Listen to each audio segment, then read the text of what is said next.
à ceux qui nous suivent aujourd'hui, donc d'assister à cette séance intitulée Circulaire, il n'y a rien à voir. Nous devons la paternité du titre à Alain Bouillou. Ce qui me donne l'occasion de remercier aujourd'hui nos trois intervenants. Je commencerai donc par André Derue, qui est dans la salle en présentiel et donc qui est avocat du Barthélémy. Et puis nous avons comme deux autres intervenants, donc Martin Abri-Durand, qui est maître de conférence à l'Université de Rennes, et Christelle Meffray, qui est également maître de conférence à l'Université de Lorraine. Donc nous avons affaire ici à de grands spécialistes de la question. Et pour animer la séance, exceptionnellement, ce ne sera ni Laure ni moi, mais nous avons aujourd'hui confié les rênes de la séance à Alain Bouillou, qui a proposé le thème et le titre, et qui va donc se charger d'introduire le thème avant que nos trois intervenants rebondissent sur un certain nombre de questions qui ont été préparées et qui vont être posées et offerte à la sagacité de chacun. Alain, si tu veux bien. Merci, merci à nos intervenants.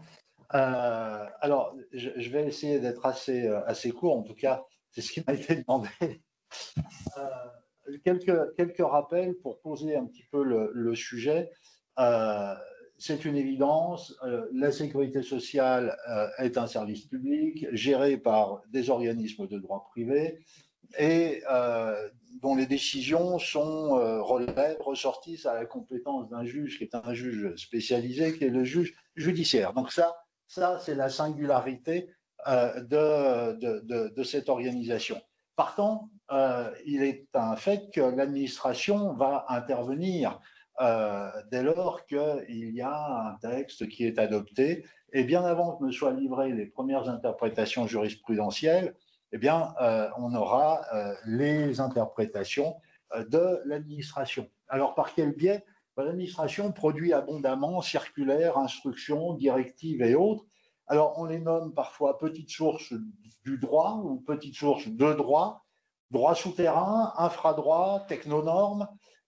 Les instruments de la diffusion de cette doctrine administrative sont extrêmement nombreux et connaissent un essor remarquable, notamment du fait de la consécration partielle par la loi de leur opposabilité. Et puis à ces instruments classiques s'ajoutent depuis plus d'une vingtaine d'années d'autres instruments, dont des chartes, par exemple la plus connue aujourd'hui est la charte du cotisant contrôlé, mais également d'autres objets juridiques inclassables tels que les questions-réponses, les foires aux questions, sans compter les interventions qui peuvent être réalisées par le truchement de sites Internet plus ou moins officiels ou adoubés par les organismes de sécurité sociale. Je pense notamment au portail de la sécurité sociale qui a ainsi œuvré jusqu'à il y a 2 ans, si mes souvenirs sont exacts. Donc, aux règles de droit classiques, déjà fort complexes, tant en raison de leur stratification que de leur technicité, s'ajoute un corpus de règles qui est assez foisonnant et qu'il est assez difficile d'appréhender, d'autant plus que les notifications des décisions des organismes ne mentionnent pas ces règles, ces dispositifs. Alors, l'accès à ces sources suppose que l'usager ait une solide connaissance et une assez longue pratique de la recherche documentaire en droit de la sécurité sociale. Et tous les justiciables ne sont pas, ou tous les usagers ne sont pas des professionnels avertis, coutumiers des travaux de recherche. Et puis, il faut bien le constater, toutes ces sources n'ont pas le même écho auprès des spécialistes. Celles qui concernent exclusivement le sort de l'assuré social ne semblent pas autant attirer l'attention des commentateurs que celles qui sont prises en matière de recouvrement des cotisations. Elles sont pourtant tout aussi nombreuses et tout aussi importantes et précieuses pour les usagers. Et puis, bien évidemment, il y a à cela, on ajoutera à cela, le dispositif de rescrit qui lui aussi est extrêmement aujourd'hui important. Alors, se constitue ainsi une législation parallèle à la législation officielle qui devient la source privilégiée du droit pour l'organisme et par effet miroir pour les usagers. La hiérarchie des normes s'en trouve inversée. La source de droit n'est pas la plus élevée, et donc la plus lointaine, mais la plus proche, celle qui exprime directement la position hiérarchique à laquelle sont soumis ces organismes. Alors, connaître la position de l'organisme, connaître la position de l'institution de tutelle ou de l'administration de tutelle, de sorte de pouvoir la lui opposer en cas de désaccord, constitue, à n'en pas douter, un avantage pour le justiciable. Alors, c'est là qu'interviennent des règles qui ont été dans un premier temps principalement cantonnées au droit fiscal, mais qui ont fini par sortir de cette discipline. Et je pense notamment à l'opposabilité des circulaires et à la procédure de rescrit. Alors, en droit de la sécurité sociale, la procédure de rescrit est arrivée dans le début des années 90. Quant à l'opposabilité des circulaires, c'était à partir de 2004, loi d'habilitation de 2004 et ordonnance de 2005. Alors, partant, j'ajouterai à cela d'autres dispositifs qui sont extérieurs au droit de la sécurité sociale, mais partant, la machine était lancée et le droit souterrain de la sécurité sociale accédait ainsi à la lumière. Et donc aujourd'hui, nous avons un certain nombre de dispositions. Alors pour les citer très rapidement, mais ils feront l'objet des discussions et des études à venir, bien évidemment les articles 312.2 et 3 du Code des relations du public avec l'administration, l'article 243.6.2 du Code de la sécurité sociale, et puis les dispositions qui portent création du BOSS. Mais il faut garder raison, du BOSS évidemment, c'est du bulletin officiel de la sécurité sociale, mais il faut garder raison parce que ces textes, ces dispositions ne concernent que certains dispositifs d'infradroit, les instructions, les circulaires ministériels, ou alors ce qui est publié dans le cadre du BOSS. Donc tout ce qui constitue l'infradroit n'est pas nécessairement saisi par cette opposabilité, et notamment, c'est un exemple qui revient très souvent, l'instruction ministérielle du 17 avril 1985 qui concerne le sort social des activités sociales et culturelles du CSE, cette instruction n'est pas opposable et elle se situe dans une espèce de no-man land juridique. Alors, cette opposabilité de la doctrine administrative ne se conçoit que dans la mesure, je pense, où elle octroie à l'usager un avantage par rapport à ce que prévoit la loi. Nul intérêt pour l'usager de se prévaloir d'un texte dans le cas contraire. Alors, la règle est simple, et ça sera sans doute ce qui sera largement débattu dans l'après-midi. Premièrement, seule disposition spéciale, la circulaire n'est pas créatrice de droit. Bon, donc, le juge écarte la circulaire. Mais, deuxième temps, si un texte prévoit l'opposabilité de la circulaire, à ce moment-là, il appartiendra au juge de vérifier que les conditions d'application de cette circulaire et de l'opposabilité de cette circulaire sont bien réunies. Et donc, on observe une application stricte, certains diront peut-être restrictive, des dispositions du Code de la sécurité sociale en la matière. Alors, ça, c'est un premier champ. Et puis, il y a aussi une deuxième attitude que l'on peut imaginer, qui est celle où, au contraire, on va tout faire pour évincer la doctrine administrative. Et là, on se retrouve face à des choses qui sont plus classiques pour nous, à savoir, d'une part, devant le juge judiciaire, on invoquera, on réclamera du juge qu'il refuse d'appliquer la doctrine administrative. Ça, c'est assez simple, assez connu. Et puis, il y a toujours l'hypothèse, par la voie de l'action, peut-être par la voie de l'exception, d'un recours en excès de pouvoir. On a quelques exemples, notamment le Conseil d'État a été saisi et a statué sur notamment le BOSS ou la charte du cotisant contrôlé. Alors, le sujet est complexe et au fond, il y aurait trois questions qui peuvent se poser. La première, dans ces ensembles de questions, la première concernerait la légalité et l'opposabilité de ces dispositifs normatifs.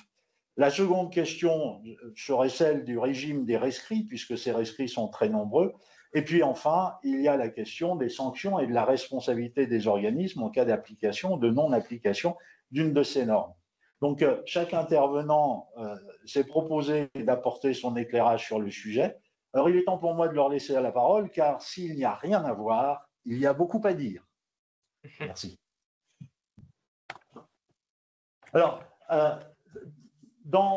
qui souhaite traiter pour de la première question, à savoir de la légalité, de l'opposabilité des dispositifs, sachant que peut-être qu'après, on organisera une rotation. Le premier qui interviendra sur une question n'interviendra qu'en second ou en troisième sur les autres questions. Christelle, peut-être? Si vous le souhaitez, très bien.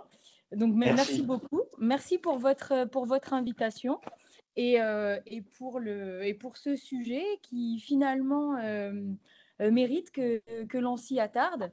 Parce que si effectivement ces petites sources, ce droit souple n'est pas nécessairement contraignant en réalité, il n'en demeure pas moins qu'ils sont dotés, enfin ces normes sont dotées d'une certaine effectivité. À minima, parce que quelle que soit la justiciabilité ou l'opposabilité, elles vont avoir de toute manière pour effet de modifier les comportements. Elles vont modifier les comportements de l'organisme, de l'URSSAF, qui va, en fonction de la thématique et de la circulaire, adopter une position ou une autre. Et puis, elles vont également, dès lors qu'elles sont accessibles, modifier également le comportement du cotisant qui sera souvent séduit à l'idée d'appliquer plutôt par priorité une disposition, une de ces petites normes par préférence à la loi parce que dans les faits, souvent, elles sont plus favorables et c'est là que ça peut poser des difficultés.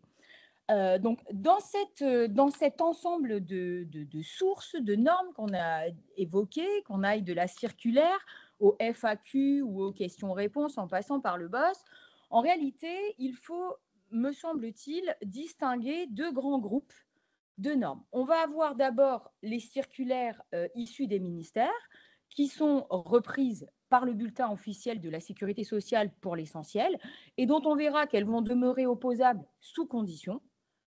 Et on va devoir les séparer, si je puis dire, des autres circulaires, par exemple les lettres circulaires internes ou les lettres réseau de l'ACOS, notamment, mais également les autres informations que l'on va pouvoir trouver sur le site internet, par exemple, de l'URSSAF.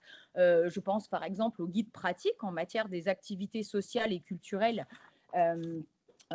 versés donc par les CSE, différents FAQ ou autres qui vont être porteurs de tolérance, donc par principe vont être plutôt séduisants pour les cotisants, mais qui en réalité, dans l'hypothèse où on se retrouve devant un juge, sont dépourvus de toute opposabilité, ce qui en soi peut fragiliser et mettre en difficulté et donc porter atteinte finalement à la sécurité juridique. C'est-à-dire que dans une certaine mesure, le droit de la sécurité sociale, le professeur Bouilloux l'a souligné, le droit de la sécurité sociale est un droit qui est foisonnant, complexe, avec de multiples renvois.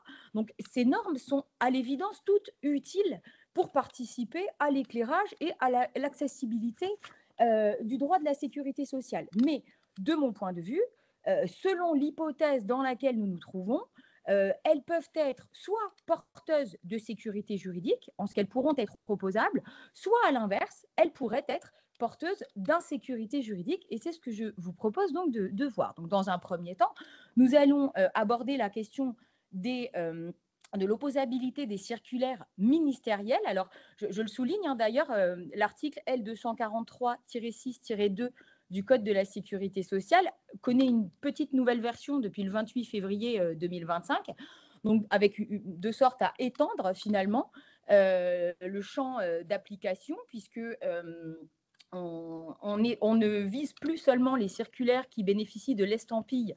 Je peux m'excuser, j'ai quelque chose qui note. Qui bénéficient de l'estampille ou en tout cas du timbre de la direction de la sécurité sociale, mais qui désormais en fait fonctionne pour toutes les circulaires ministérielles de manière générale. Puis bon, on a une extension. Et donc, s'agissant de ces circulaires interprétatives ministérielles, dès lors qu'elles sont régulièrement publiées, elles vont être, selon ce texte, opposables aux URSSAF et indirectement aux juges. Parce que c'est là toute la question. C'est que, par principe, la tendance jurisprudentielle est plutôt celle pour les juges à ne pas se reconnaître liés par les circulaires, y compris ministérielles, y compris lorsqu'elles sont publiées. En revanche, depuis la décision de 2017, du 21 septembre notamment 2017, il appartient au juge, en application de cet article 243.6-2, lorsqu'il est saisi en ce sens, de veiller à ce que finalement l'URSSAF n'ait pas observé une interprétation différente de celle qui est contenue dans la circulaire qui, selon ce texte, lui est opposable. D'accord ? Mais là se limite finalement le périmètre, ce qui fait que s'agissant s'agissant, si je puis dire, de l'opposabilité, enfin voilà, si je reprends schématiquement, par ce texte, nous allons avoir une opposabilité de la circulaire ministérielle aux URSSAF, s'agissant des décisions de redressement. Tel est le périmètre du texte. La question a pu se poser de l'opposabilité vis-à-vis du juge. Depuis donc cet arrêt de 2017, on considère que l'opposabilité au juge est indirecte dans le sens où il lui appartiendra de veiller à ce que l'URSSAF, finalement, ait respecté l'interprétation qui lui serait opposable. Donc le juge va devoir rechercher, si cela lui est demandé, si le cotisant a appliqué la législation de sécurité sociale, voilà, va devoir regarder que l'URSSAF ait bien respecté l'opposabilité. Cependant, en dehors finalement de ces hypothèses relativement strictes, un arrêt du 16 mars 2023 est plutôt venu nous indiquer, arrêt rendu notamment sur le fondement de l'article 12 du Code de procédure civile, qu'en définitive, le juge n'est pas en soi lié par les circulaires ministérielles, fussent-elles publiées et, on pourrait le dire, diffusées sur via le BOSS. Ce qui fait que plus précisément dans cet arrêt, qui est relativement intéressant, était souligné, en l'occurrence, il était question de contester une répétition, un refus de restitution de cotisations indûment versées. Là, le juge, finalement, à l'occasion de cet arrêt, la Cour de cassation, rappelle que nous devons interpréter l'opposabilité des circulaires, en ce sens qu'elles ne peuvent être opposables que dans une optique de redressement et pas dans le cadre d'actions en répétition de l'indu, par exemple, ou pour annuler, par exemple, des observations à venir, ou dans les hypothèses où, par exemple, on aurait un cotisant qui aurait payé de son propre chef des cotisations et qui viendrait se prévaloir d'une circulaire pour ensuite obtenir des remboursements. D'accord ? Donc, on enferme. Donc, finalement, l'opposabilité existe. Elle est toutefois cantonnée à une lecture très stricte de ce texte. Et dans ces hypothèses autres que celles du redressement, le juge, lui, reconnaît qu'il n'est pas lié par une interprétation d'une circulaire ministérielle, fût-elle publiée. Donc, à ce titre, certes, on va pouvoir considérer que cette opposabilité est un gage de sécurité. Maintenant, c'est malgré tout un gage de sécurité juridique qui va se retrouver cantonné tant au point de vue matériel, puisque l'opposabilité reste enfermée aux contestations de redressement, mais également au plan, entre guillemets, personnel, puisque finalement, seule l'URSSAF va pouvoir se voir opposer sa propre doctrine. Le juge, lui, ne sera pas lié. Dans cet arrêt également, la Cour de cassation nous précise que les articles du Code des relations entre le public et l'administration, les articles L312-3, 2 et 3 notamment, ne sont pas d'un grand secours, puisque la Cour de cassation vient nous expliquer, au visa de l'article 12 du Code de procédure civile, que son interprétation, finalement, ne sera pas liée par les circulaires, les autres circulaires en dehors du strict périmètre de ce texte. Voilà, alors s'agissant du BOSS finalement qui est créé en 2021 et qui reprend pour l'essentiel les circulaires ministérielles qui sont publiées, ce texte, ce site internet plutôt, qui s'inspire du BOFIP en droit fiscal, présente un double mérite. Le premier, c'est qu'il centralise la foultitude de circulaires qui étaient éparpillées et dont on sait à quel point ce pouvait être difficile de les trouver pour un cotisant, je dirais, non conseillé, non accompagné. Et de surcroît, il a le mérite de prévoir l'opposabilité à l'URSSAF, donc, de ces interprétations. Cependant, à mon avis, deux limites. La première, c'est que le BOSS n'est qu'un support. Autrement dit, par principe, il ne s'agit que des circulaires ministérielles relayées à l'intérieur qui doivent potentiellement bénéficier de cette opposabilité. Et puis, fort de ce que nous venons de dire, s'agissant de, entre guillemets, l'opposabilité seulement indirecte au juge, ça ne prémunira pas le cotisant, par exemple, dans le cadre d'une différence d'interprétation. Parce que à nouveau, le BOSS ne prévoit pas d'aller au-delà, finalement. À ce jour, je n'ai pas trouvé de décision qui permettrait de considérer que, via la diffusion du BOSS, finalement, le cotisant serait dans une meilleure position de sécurité juridique que ce qu'il ne l'est s'agissant des circulaires ministériels classiques. D'ailleurs, à ce titre, il me semble, si le BOSS présente de nombreuses vertus, il ne faut pas confondre accessibilité et sécurité juridique, notamment face à un juge, selon le même raisonnement que nous avons tenu par rapport aux circulaires interministériels, d'autant que, a priori, le BOSS contient quand même quelques contradictions, omissions, erreurs, voire quelques interprétations contra legem, ou à tout le moins distantes de la jurisprudence développée par la Cour de cassation. On songe évidemment aux indemnités de rupture, aux indemnités transactionnelles, pour lesquelles on voit bien que la Cour de cassation se tient à distance des interprétations qui vont pouvoir être contenues dans le BOSS. Et donc, à ce titre, finalement, certes, cela facilite l'accessibilité. Certes, dans une certaine mesure, si le cotisant a priori, respecte strictement l'interprétation qui est contenue dans le BOSS, en principe, il est immunisé face à un redressement. Cependant, dans l'hypothèse où on aurait une divergence d'interprétation entre le cotisant et l'URSSAF s'agissant de l'interprétation qui est prévue et que nous nous retrouvons devant le juge, lui, au-delà de la vérification selon laquelle l'URSSAF a respecté l'opposabilité, s'agissant en revanche d'une différence d'interprétation, ne se soumettra pas, si je puis dire, à cette doctrine administrative, y compris si cela découle de circulaires ministériels dont le BOSS assure la diffusion.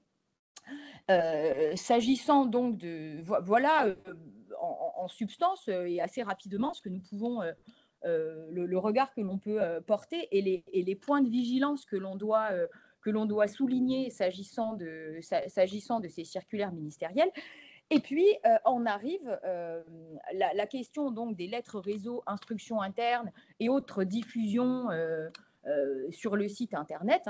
On l'a dit, notamment le guide pratique du CSE, qui me semble-t-il est relativement à la fois problématique et positif dans le sens où il apporte quand même des tolérances qui sont avantageuses pour le cotisant, si tant est qu'il n'y ait pas de difficulté. Donc, s'agissant de ces textes, s'agissant de ces sources, elles sont considérées par le juge comme dépourvues de toute portée normative. Et donc, à ce titre, le juge ne s'estime absolument pas lié. Autrement dit, il y a différents arrêts qui l'illustrent. Par exemple, si on prend l'arrêt du 14 février 2019 à propos des bons cadeaux, la circulaire ACOS prévoyait une présomption de non-assujettissement de bons cadeaux à l'occasion d'événements.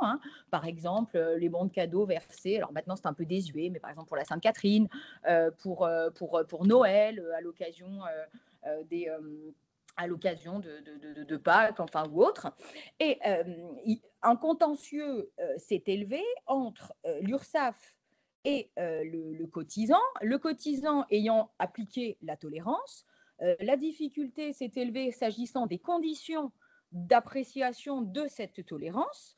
Le cotisant forme un recours, on se retrouve devant le juge et le juge considère que, la Cour de cassation censure la décision d'appel en considérant qu'en statuant sur le fondement d'une circulaire dépourvue de toute portée normative, la Cour d'appel a violé le texte susvisé. Et s'agissant de ce type de norme qui ne bénéficie pas de l'opposabilité prévue à l'article L243-6-2, finalement, le cotisant ne retire aucune sécurisation juridique s'il se retrouve devant le juge. voire pire. Alors bon, les exemples se multiplient, je ne vais pas tous vous les énumérer, mais il est vrai qu'on a un contentieux relativement soutenu, foisonnant en matière de bons d'achat et de cadeaux, d'accord. Mais tout ça pour dire que la position de l'URSSAF qui utilise ces petites normes, que ce soit des guides pratiques qui, au demeurant, très bien faits et qui peut laisser penser aux cotisants que c'est fiabilisé. À aucun moment sur le site Internet, il n'est mentionné qu'il ne s'agit que de tolérances qui ne seront pas opposables au juge.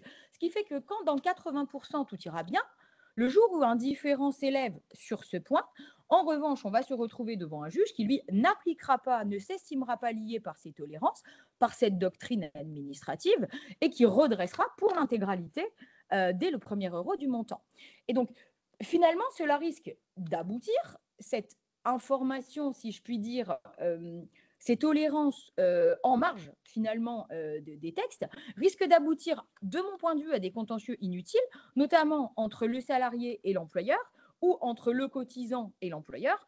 Alors, s'agissant ou le CSE et l'employeur, puisque finalement l'employeur, le CSE a en charge de distribuer, par exemple, les bons d'achat, ce qu'ils appellent en pratique les œuvres sociales de manière générale, sauf que c'est l'employeur qui reste le cotisant.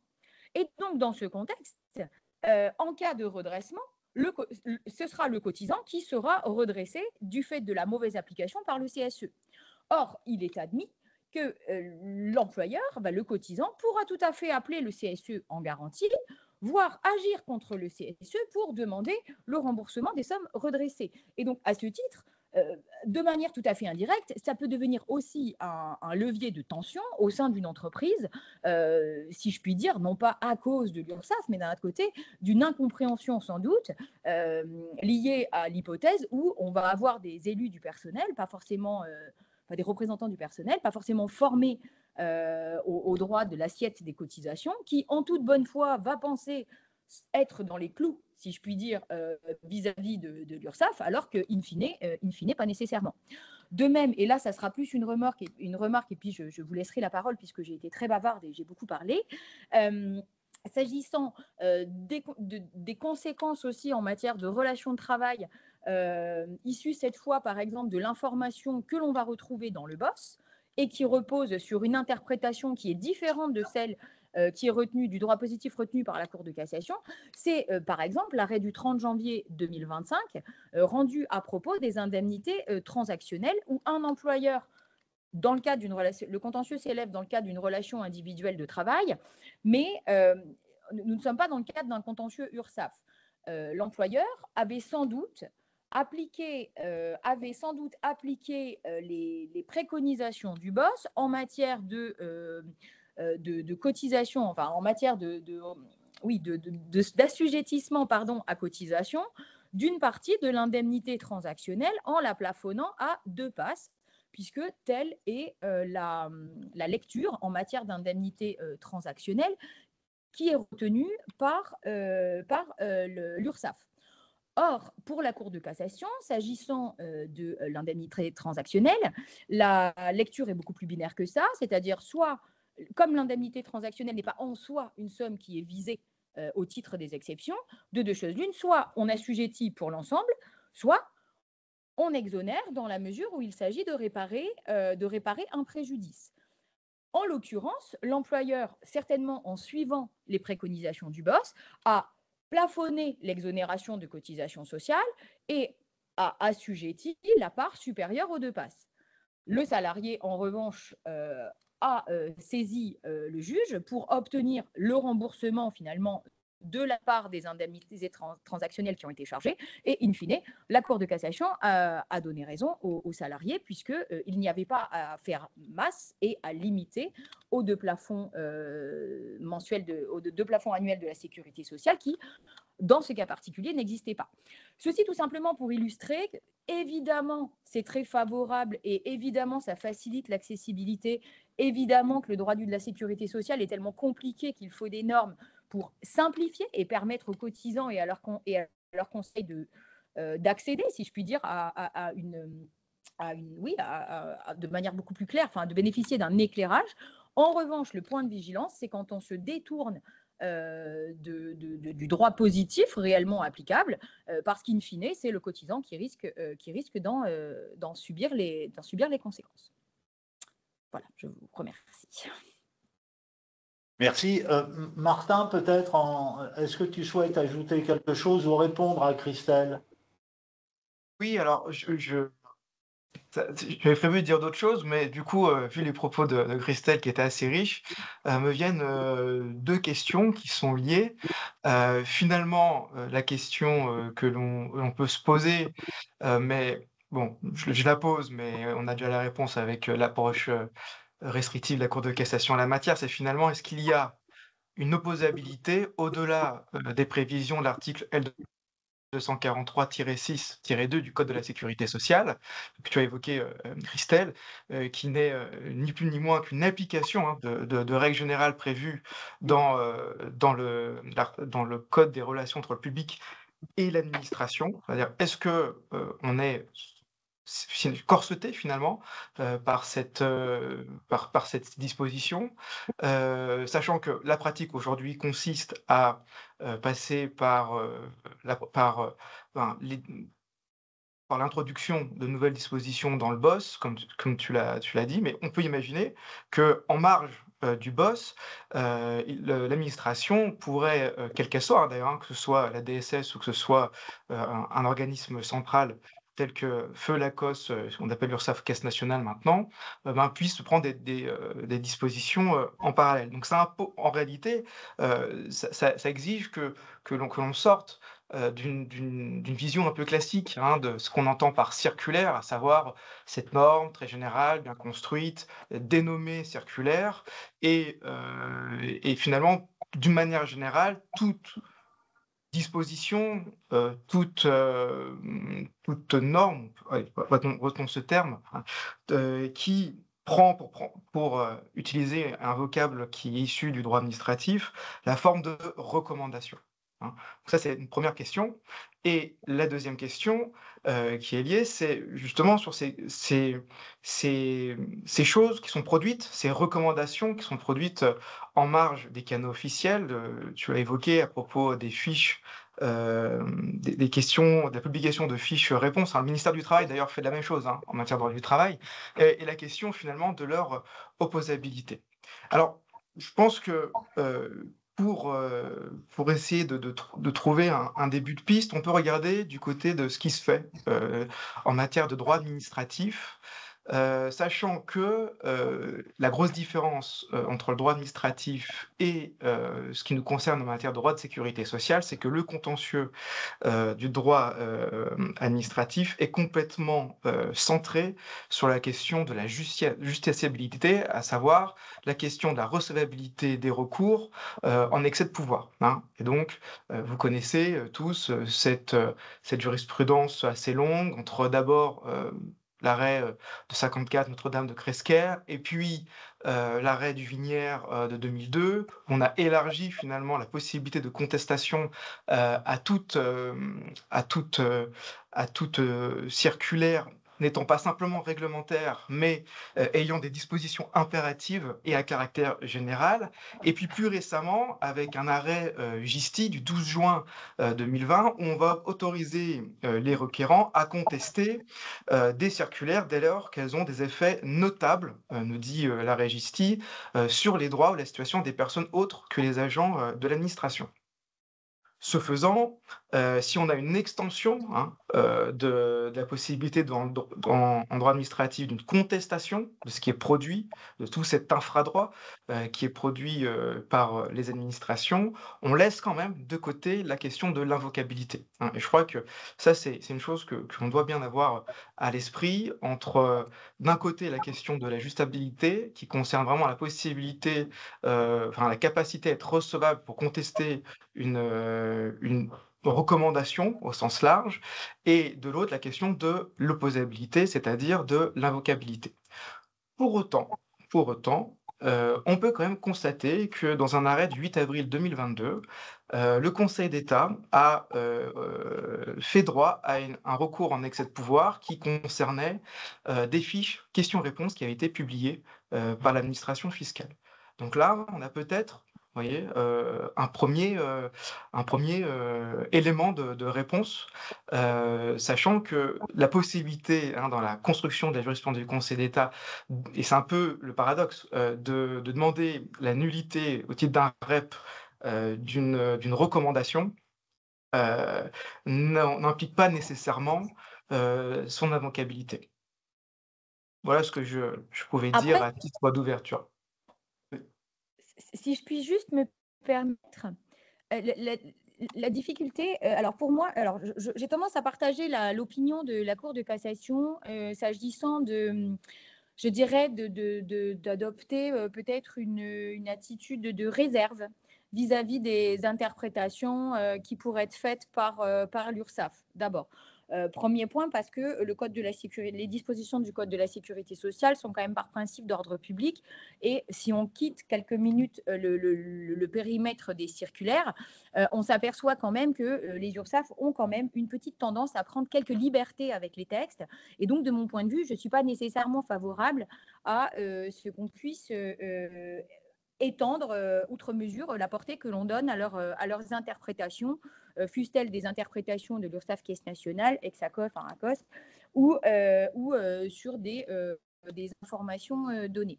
S'agissant également de la multiplication du REP, je trouve que c'est bien et à la fois ça vient fragiliser finalement la sécurité juridique des cotisants, puisque notamment s'agissant du BOSS, il a été admis à plusieurs reprises, notamment par le Conseil d'État, que chaque nouvelle entrée dans le BOSS, par exemple, pouvait faire l'objet d'un recours pour excès de pouvoir.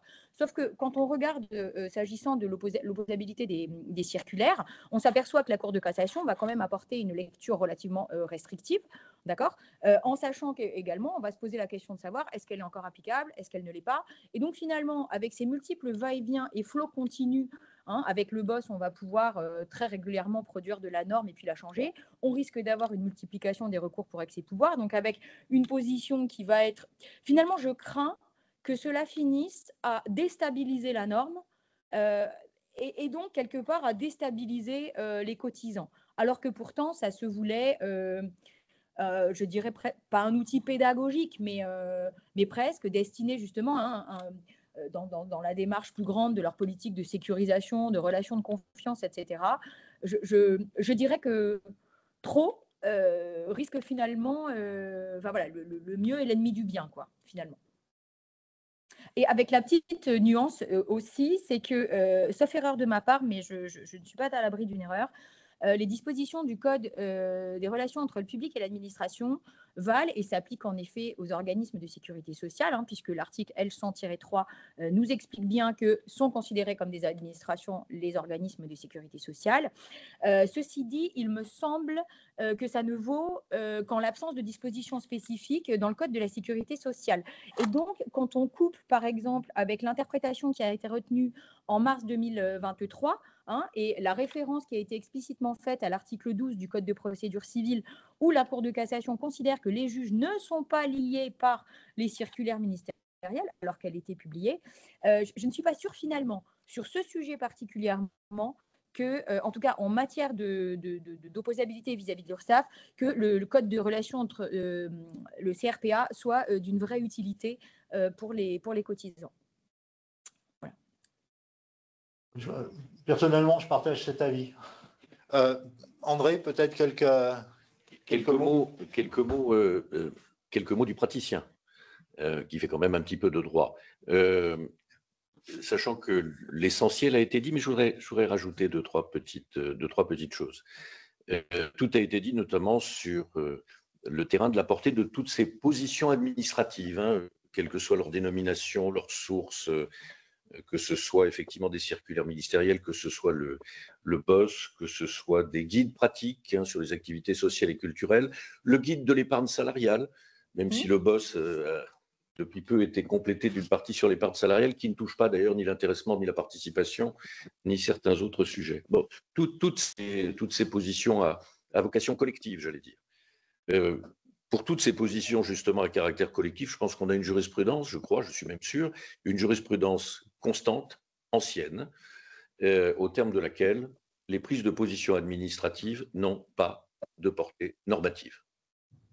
94. Christelle l'a rappelé tout à l'heure, bon, cette jurisprudence est bien marquée, et depuis très longtemps. En même temps, et c'est peut-être une situation un peu paradoxale, presque toutes ces positions administratives sont concrètement appliquées par les organismes de recouvrement.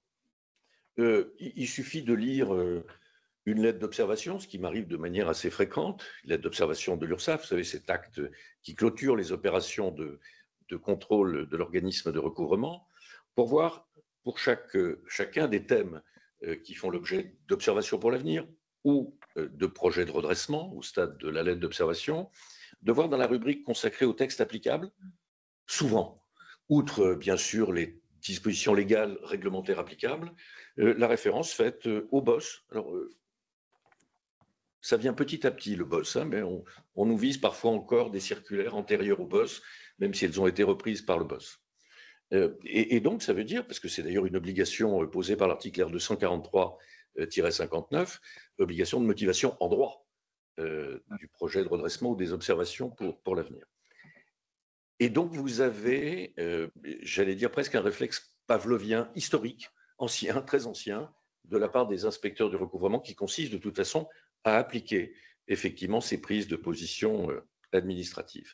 La plupart du temps, ces prises de position administratives sont globalement plus favorables aux cotisants. Ça n'enlève rien au fait, permettez-moi de le dire, que la plupart du temps, ces circulaires sont illégales. Parce qu'elles ne respectent pas les dispositions légales applicables en matière d'assiette des cotisations. Tout le monde connaît le couple posé par L242.1 du Code de la Sécurité sociale et l'article L136-1-1. Et le texte, il est clair, pour toute personne qui relève à titre obligatoire du régime général de sécurité sociale, entre dans l'assiette des cotisations qui servent au financement de ce régime général, toutes les sommes, tous les avantages alloués en contrepartie ou à l'occasion du travail. C'est la formule magique qui était d'ailleurs historiquement contenue dans l'ancienne version de l'article L242. Ça veut dire que tout ce qui vient permettre de faire autrement, je mets permettre entre guillemets, de faire autrement que le principe ainsi posé est par définition illégal. Sauf à ce que les deux articles que je viens de citer prévoient, et ils le prévoient, que dans un certain nombre de situations, pour un certain nombre de sommes, pour un certain nombre d'avantages, il n'y a pas lieu d'acquitter les cotisations de sécurité sociale. Les exemples, Christelle en a cité, je vais en citer deux. Il y en a un que je vais reprendre parce qu'il me semble assez intéressant. Il y a un premier exemple qui a trait aux avantages en nature et frais professionnels, dont l'un des arrêtés vient d'être modifié il n'y a pas très longtemps d'ailleurs, abrogé et remplacé, si je ne me trompe pas. Ce qui est intéressant, c'est que, amusez-vous, alors c'est un exemple que je prends souvent, amusez-vous à imprimer les deux arrêtés en question sur les frais professionnels et les avantages en nature, ce qui n'est pas très bien sur le plan écologique, mais imprimez-les. Vous allez avoir quoi, 4, 5 pages d'arrêtés ministériels. Imprimez le BOSS sur la partie relative aux frais professionnels et aux avantages en nature. Allez, je ne l'ai pas fait, hein, mais vous allez avoir une 50aine de pages. Bon, il y a donc, par définition, un gros quelque chose en plus dans les positions exprimées par le BOSS sur ces sujets. Et souvent, la plupart du temps, dans un sens qui est évidemment plus favorable aux cotisants. D'où le mécanisme d'opposabilité.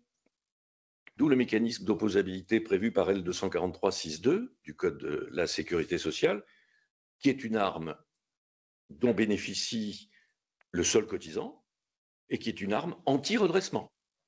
Je ne reviendrai pas sur le détail du texte dont Christelle a excellemment parlé tout à l'heure. Le deuxième exemple, mais il est pratiquement caricatural, c'est évidemment les activités sociales et culturelles du CSE aujourd'hui, pour lesquelles il n'y a rien dans notre Code de la Sécurité sociale, il n'y a rien dans le BOSS, pour le moment. Je ne sais pas s'il y aura quelque chose un jour, mais à mon avis, compte tenu des réflexions qui ont été menées il y a quelques années sur le point de savoir s'il fallait maintenir les exonérations prévues à titre de tolérance. Cette réflexion n'a pas été amenée à son terme. Et puis la base juridique des exonérations, entre guillemets, prévues pour ces activités sociales et culturelles, notamment les bons d'achat et les cadeaux, cette base, elle est relativement fragile puisqu'elle résulte d'instructions ministérielles de 1985, 1988 et de circulaires, de l'aide circulaire à COS. Et de l'aide circulaire à COS. Je ne vois plus, depuis très longtemps, d'inspecteurs du recouvrement qui n'appliquent pas ces tolérances administratives en ce qui concerne les activités sociales et culturelles. Je ne le vois pas. C'est-à-dire, au-delà de la distinction qui doit être faite sur le fait de savoir si telle disposition a une portée normative ou pas, si elle est opposable ou pas au sens de L243-6.2, il y a le fait qu'en pratique, ces positions administratives sont appliquées. Christelle a cité tout à l'heure un arrêt, moi j'en ai un autre que j'aime beaucoup, alors non pas parce que je l'avais commenté à l'époque, mais parce qu'il me paraissait intéressant. C'est un arrêt du 30 mars 2017. C'est un arrêt du 30 mars 2017. Alors, rapidement, dans cette affaire, en l'occurrence, il s'agissait donc de bons d'achat et de cadeaux offerts au personnel de l'entreprise par son CE à l'époque. La situation serait la même s'agissant d'un CSE. Et l'entreprise avait en l'occurrence parfaitement respecté les tolérances administratives, la Sainte-Catherine qui fait toujours rire parmi les tolérances admises, les montants exprimés en fonction du plafond mensuel de la sécurité sociale, etc. L'entreprise avait parfaitement respecté les tolérances entre guillemets en vigueur. Mais l'URSSAF avait considéré que le CE avait pris en compte également pour distribuer ces bons d'achat ou ces cadeaux, avait pris en compte des conditions qui faisaient sortir ces bons d'achat et ces cadeaux de la notion d'activité sociale et culturelle. Pourquoi ? Parce qu'une condition d'ancienneté était posée. Je sais, il y a un arrêt travailliste récent sur le sujet qui sera utilisé par les URSSAF à l'occasion de leur contrôle, à l'évidence, et était prévu également... Il y a une tolérance, justement, pardon, il y a une tolérance, justement. Était prévu également un prorata de la valeur des bons d'achat et des cadeaux pour les temps partiels par rapport au temps plein, etc. L'URSSAF avait considéré que l'entreprise appliquait bien la tolérance sur son premier aspect, mais avait fixé des conditions professionnelles au bénéfice des avantages. Conditions professionnelles, l'ancienneté, le cas échéant, temps plein, temps partiel, qui ne permettaient pas de bénéficier de l'exonération admise à titre de tolérance. Bon. Et l'entreprise va voir le redressement annulé devant le TAS à l'époque, je crois, peu importe, devant la Cour d'appel. L'arrêt de Cour d'appel va être cassé par la Cour de cassation, qui va, à cet effet, se saisir d'office d'un moyen qui n'était pas soulevé par qui que ce soit, et surtout pas par l'URSSAF, puisque l'URSSAF appliquait cette tolérance magnifique dont la base juridique est très faible. Et la Cour de cassation va néanmoins casser l'arrêt de la Cour d'appel au motif traditionnel selon lequel les circulaires, les positions administratives n'ont pas de portée normative. Mais c'est intéressant de voir que devant la Cour de cassation, l'URSSAF n'a pas tenté de remettre en cause effectivement ces vieilles tolérances. Là où il y a une difficulté, abandonnant le champ des activités sociales et culturelles, c'est lorsque la position administrative exprimée est défavorable aux cotisants. Quand elle est favorable aux cotisants, il n'y a pas de contentieux par définition. Il n'y a aucune raison qu'il y ait un contentieux. Quand elle est défavorable, là c'est intéressant, mais je crois que ce sera le troisième point de cet après-midi. Tout à fait. Avant d'aborder le second point, le deuxième point, moi j'aimerais apporter mon petit grain de sel. On a dit tout à l'heure qu'on était en présence de règles d'ordre public en matière d'assujettissement à cotisation. Et il y a un aspect dont on n'a pas parlé, moi, qui me paraît totalement fondamentale, c'est que de cette assiette des cotisations découle un montant de prestations. Et c'est un enjeu extrêmement important parce que ce qui n'est pas cotisé n'ouvre pas de droit à prestation. Alors, s'il y avait, je ne sais pas moi, un système de compensation sur le même modèle que la compensation des exonérations de cotisations, ce serait peut-être moins difficile. Mais là, lorsque un cotisant, un employeur cotisant n'a pas à payer une cotisation sur le fondement d'une tolérance, sur le fondement d'une circulaire, alors que la loi l'impose, et que, à la suite de cela, le salarié futur retraité, par exemple, verra ses droits légèrement réduits. Évidemment, on parle de sommes qui sont à la marge, mais ses droits seront quand même réduits.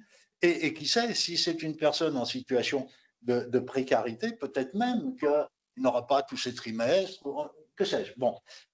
Et ça, c'est un élément extrêmement important. On oublie toujours, dans le débat qui est le nôtre, on oublie sans arrêt ce à quoi servent les cotisations. C'est peut-être la raison pour laquelle je suis, moi, extrêmement favorable, à titre personnel, à une lecture extrêmement, non pas restrictive, mais stricte de l'article L246, L242, non, 362.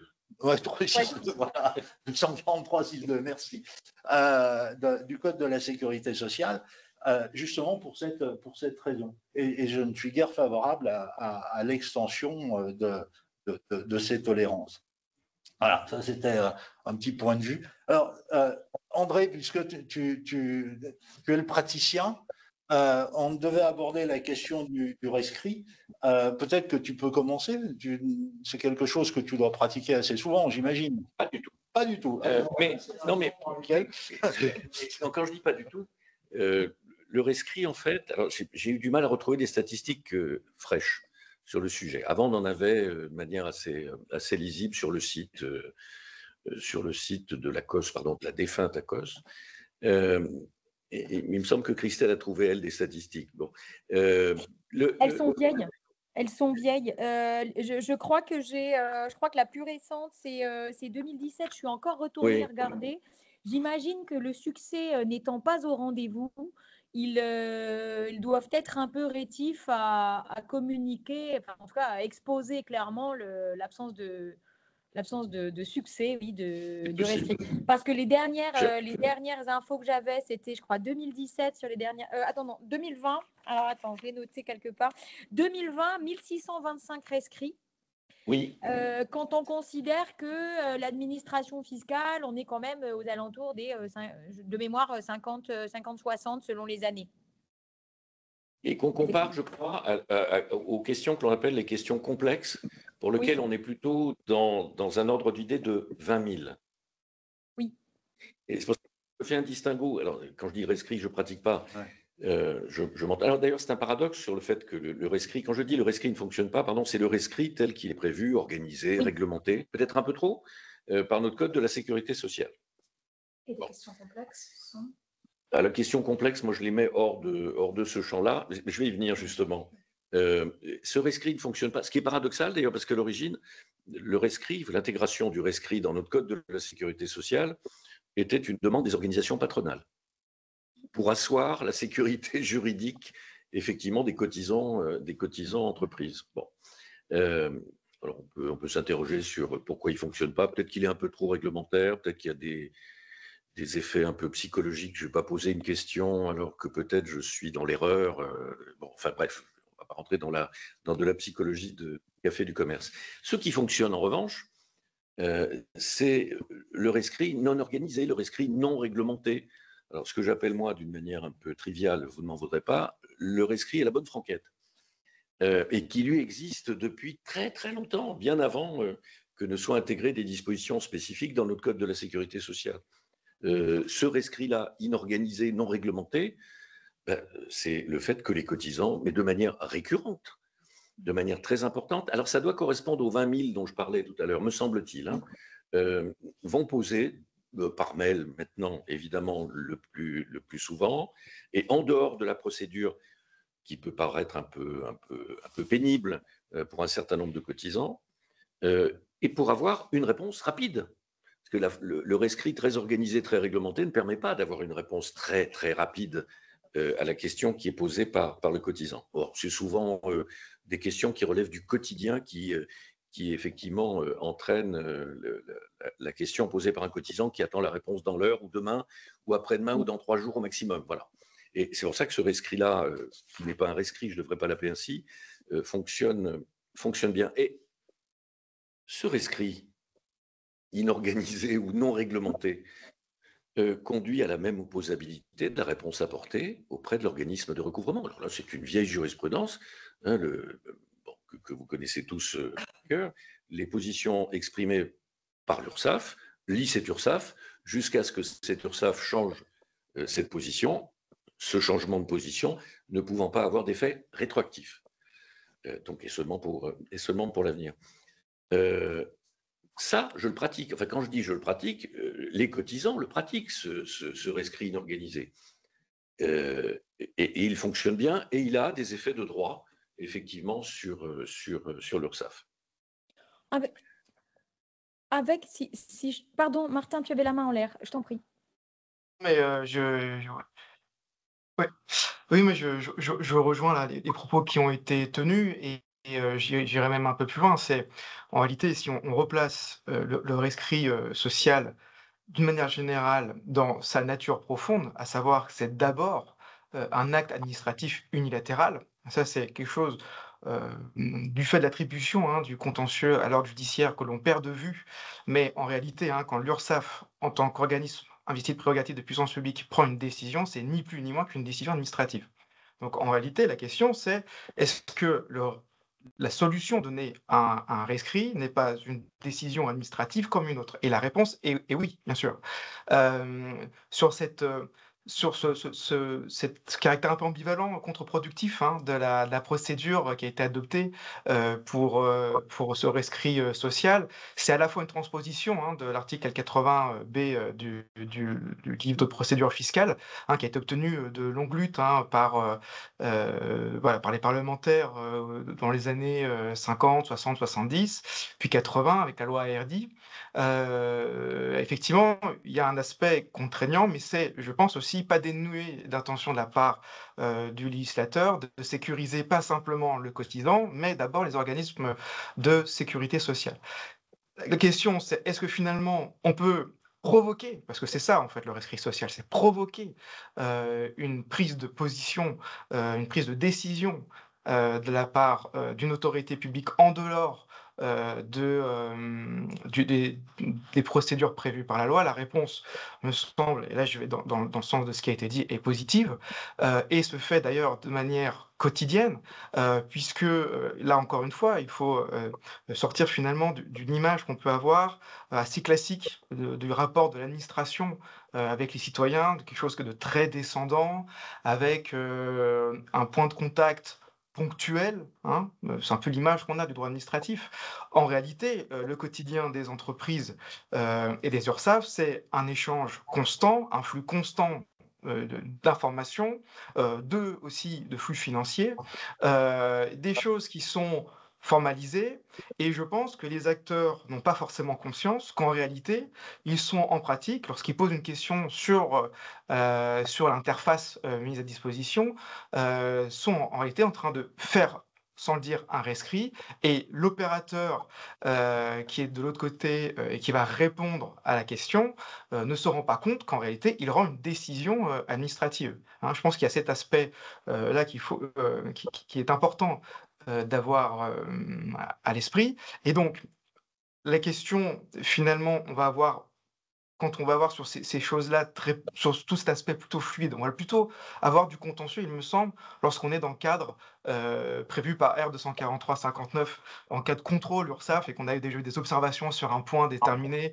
et que l'URSSAF revient une deuxième fois. Là, on a du contentieux là-dessus, mais dans le quotidien, on n'a pas de contentieux parce qu'en réalité, ça passe comme ça, sans que ça génère de difficultés. Il y a une question qui est posée, une réponse qui est apportée, le cotisant s'adapte ou s'adapte pas, et finalement, soit il y aura une conséquence en cas de contrôle s'il ne s'est pas adapté, soit il s'est adapté et il n'y a pas de contentieux qui s'ensuit. Donc, je pense que dans tous ces cas de figure, et notamment avec l'évolution des moyens de communication, parce qu'on ne peut pas rester dans une jurisprudence qui est construite sur la lettre, papier, envoyée avec une réponse, eh bien, ce qu'il faut en réalité à chaque fois avoir à l'esprit, c'est est-ce qu'il y a un caractère, comme diraient les publicistes, un caractère décisoire. Vraiment, est-ce qu'il y a la volonté de la part de l'URSSAF ou de l'organisme de sécurité sociale de s'engager, qu'il y a un effet derrière juridique qui soit attaché. Et ça, je crains que cet aspect décisoire peut être difficile à déceler. Et j'en finirai juste en faisant un parallèle avec ce que fait le Conseil d'État en matière de droit fiscal. C'est que lui, là-dessus, il est assez frileux pour reconnaître un caractère décisoire, notamment quand il s'agit des renseignements qui sont verbaux, voilà, d'un certain nombre de choses. Et quand bien même, il a pu le dire dans un arrêt du 19 juin 2012, il a pu dire que quand bien même la circonstance, je cite, a supposé établi que l'administration aurait conseillé le requérant sur ses droits, il dit, c'est sans influence sur le bien fondé de la décision ultérieure. Donc on voit bien que là, on a un enjeu très concret, c'est comment identifier le caractère décisoire de la réponse qui est formée par cette autorité. Christelle, tu veux intervenir? Oui, oui et non. En fait, pour moi, finalement, on est sur deux niveaux différents. C'est-à-dire que, par exemple, dans le rescrit, d'abord, sauf erreur de ma part, pour que l'opposabilité de la prise de position tienne, il faut qu'il s'agisse d'une question nouvelle, d'une question sérieuse. C'est en effet beaucoup plus limité. D'autant que désormais, nombre des quelques rescrits, les réponses sont mises sur le boss, ce qui fait que ça devrait aussi limiter le nombre de questions importantes. C'est vrai aussi qu'il y a 3 mois, et on comprend donc le recours à la question complexe avec une réponse que l'on attend de manière un petit peu instantanée, parce que en statistique, voilà, sauf erreur de ma part, donc c'est 3 mois maximum. En moyenne, les URSSAF répondent à peu près en 60 jours. Bon, il y a quand même, je trouve, cet intérêt, c'est que pour moi, on n'est pas sur des questions de dimension comparable. Dans un, on va être sur une question plus sérieuse, sans doute plus touchy, et ça va présenter un avantage, à mon avis, intéressant. D'abord parce qu'à partir du moment où on formule la demande et jusqu'au moment où l'URSSAF doit prendre sa position, en cas de redressement, on est quand même couvert, ce qui n'est pas négligeable. Et c'est s'agissant des effets du rayonnement finalement de l'opposabilité, puisque à la différence de la question complexe, je parle sous ton contrôle André, mais il me semble que s'agissant de la prise de position obtenue via rescrit, ça vaut, si ça a été précisé dans la question, pour l'ensemble par exemple des situations de l'entreprise du groupe, ce qui fait que ça va protéger notamment dans les hypothèses d'entreprises ou de groupes ou d'entreprises avec des établissements qui vont relever potentiellement de secteurs géographiques, si je puis dire, d'URSSAF géographiquement distincts et qui n'auraient pas opté pour une VLU, par exemple. Donc, il y a quand même cet avantage-là. Et donc, c'est opposable pour l'ensemble des URSSAF, ce qui fait que, mine de rien, et de surcroît, l'URSSAF doit, quand elle doit modifier sa position, pour l'avenir, doit notifier par tout moyen permettant de rapporter la preuve de la date de la réception, la décision qui doit être motivée en cas de changement de doctrine et c'est de surcroît soumis à un recours.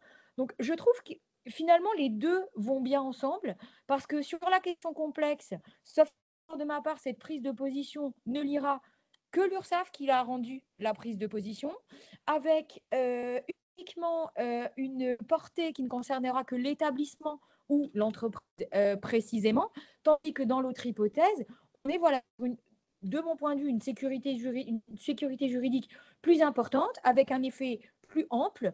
Donc les deux, de mon point de vue, sont parfaitement...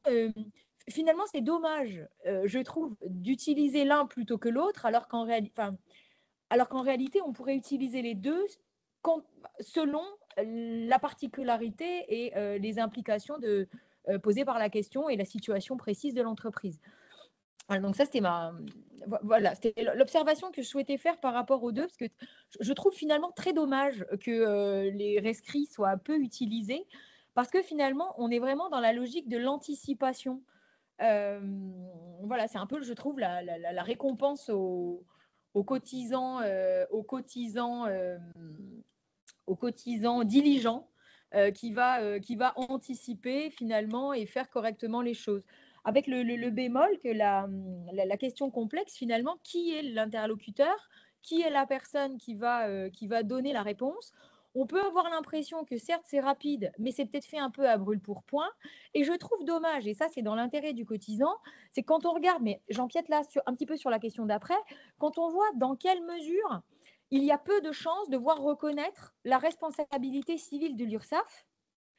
C'est vrai que d'un côté, ça prémunit contre un risque de redressement. D'un autre côté, si finalement la réponse me fait commettre une erreur, voire me fait perdre une chance de bénéficier plutôt d'une disposition par rapport à une autre, voilà, je trouve que voilà, les deux sont à utiliser, mais avec des avantages et puis des inconvénients des deux côtés. Bien, si la question du rescrit est réglée d'une certaine manière, effectivement, Christelle, vous abordiez la question des sanctions, le troisième point. Peut-être, Martin, tu veux bien ouvrir le feu sur les sanctions? C'est juste possible de poser une petite question sur le rescrit avant. Oui, bien sûr. Oui, désolé, j'avais levé la main, mais je ne sais pas si c'est effectif. Du coup, pour revenir sur cette... Je ne sais pas, vous m'entendez bien déjà? Parce que j'ai mis les écouteurs. OK. La différence entre le rescrit officiel, le rescrit officieux et tout un tas d'éléments qui en découlent. Il y a notamment, parce que je relisais l'article sur l'officiel, il y a notamment l'opposabilité aux organismes de retraite complémentaires aussi. C'est réformé sans cesse, mais ça a des implications. L'hypothèse du changement d'avis qui n'est pas réglementé de la même manière, et notamment le recours possible auprès de l'ACOS, on va l'appeler comme ça ici, vu que c'est quand même son vrai nom, en cas de changement de position. Il y a quand même une armada et une armature juridique qui est autrement plus intéressante, peut-être moins fonctionnelle, peut-être plus contraignante. Et du coup, je rebondis sur ce point-là parce que je regardais dans le texte également un alinéa tout à la fin. On le lit jamais, celui-là, le 4, un rapport réalisé par l'ACOS, normalement tous les ans, sur les principales questions posées et les réponses apportées, qui doit être transmis avant le 30 juin au ministère en charge de la sécurité sociale, qui, du point de vue de la thématique du jour, c'est-à-dire celle des petites sources, est quand même extrêmement important, parce que ça veut dire qu'il y a normalement un travail une charge particulière attribuée à l'ACOS, dans la clarté, l'intelligibilité de la formalisation et des réponses à ces rescrits qui participeraient très largement à la manière de voir, nous, en tant qu'universitaires, vous, en tant que praticiens, ces rescrits et les positions adoptées par les organismes de sécurité sociale. J'ai retrouvé en tout dernier lieu une question qui avait été posée par des parlementaires au ministre. C'est resté en attente. On a une question sur l'effectivité de cette mesure, c'est-à-dire de cette obligation pour l'ACOS de faire des rapports qui vraisemblablement est tout à fait lacunaire.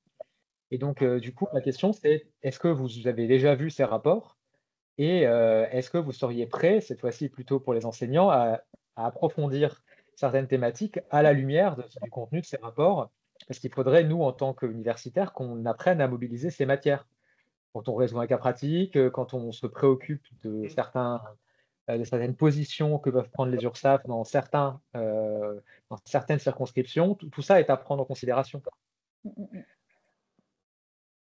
J'ai peut-être un début d'explication sur, mais bon, c'est vraiment ce que j'ai, pour pas dire pour passif, d'être un ancien des URSSAF.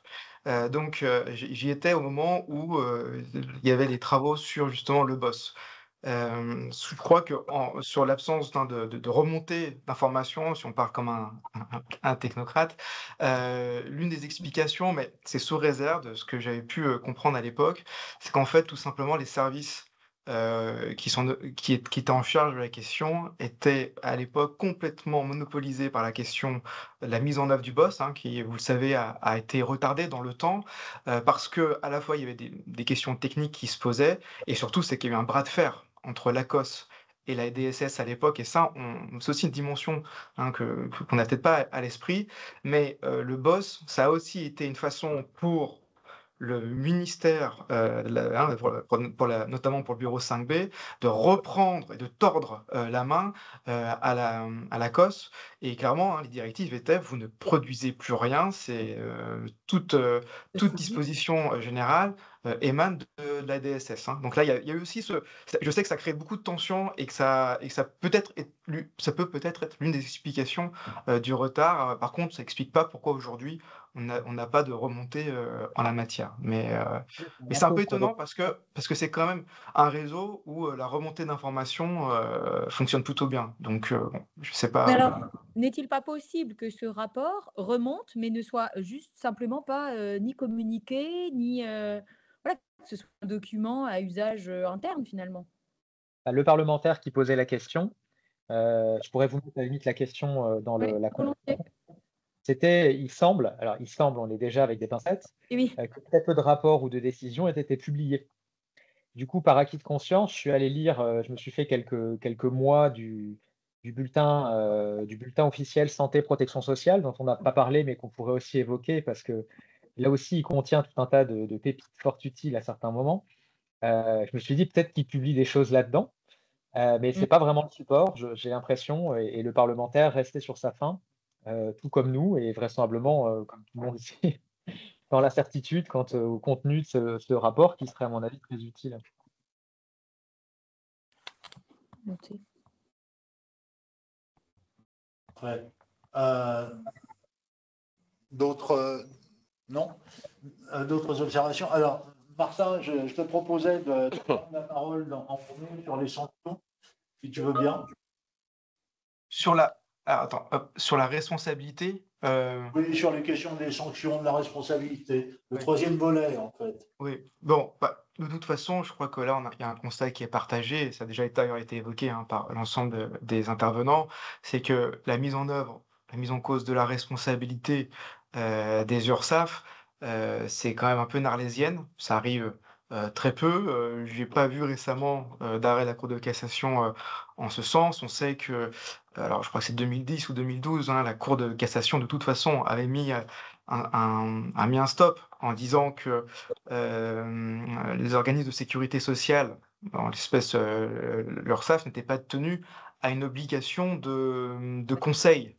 Bon, ça c'est une chose, c'est-à-dire que effectivement, sauf si la loi ou le règlement en dispose autrement, les organismes de sécurité sociale n'ont pas une obligation de renseignement. Et là-dessus, je voudrais qu'on fasse quand même une petite parenthèse, c'est que, alors encore une fois, je vais citer la doctrine administrative, mais bon, ils ont tellement, eux, de matière c'est bien logique qu'ils nous servent de boîte à outils. Alors, en matière administrative, on fait bien la distinction entre l'obligation d'information, c'est-à-dire une obligation, pour dire très rapidement, de transparence, c'est-à-dire que l'administré doit pouvoir accès aux documents qui vont fonder la décision qui va lui être destinée, et puis de l'autre côté, l'obligation de renseignement. Et cette obligation de renseignement, elle est très peu reconnue, mais là où ça peut être intéressant, et on peut peut-être trouver une piste de travail, c'est que lorsque l'autorité administrative va prendre l'initiative de fournir un conseil, donc de renseigner, soit de pure initiative, soit sur demande de la part de l'administré, eh bien potentiellement, depuis un arrêt de 1964, sa responsabilité pour conseil erroné peut être engagée. Hein. Et le Conseil d'État, dans une décision de 1975, va d'ailleurs dire que cette responsabilité, c'est une responsabilité pour faute simple. Là où précédemment, le Conseil d'État, il exigeait que, pour que la responsabilité de l'administration soit engagée en cas de conseil erroné, que celle-ci soit tenue de communiquer cette information et que seul l'agent compétent pour répondre pouvait engager par ses erreurs l'administration.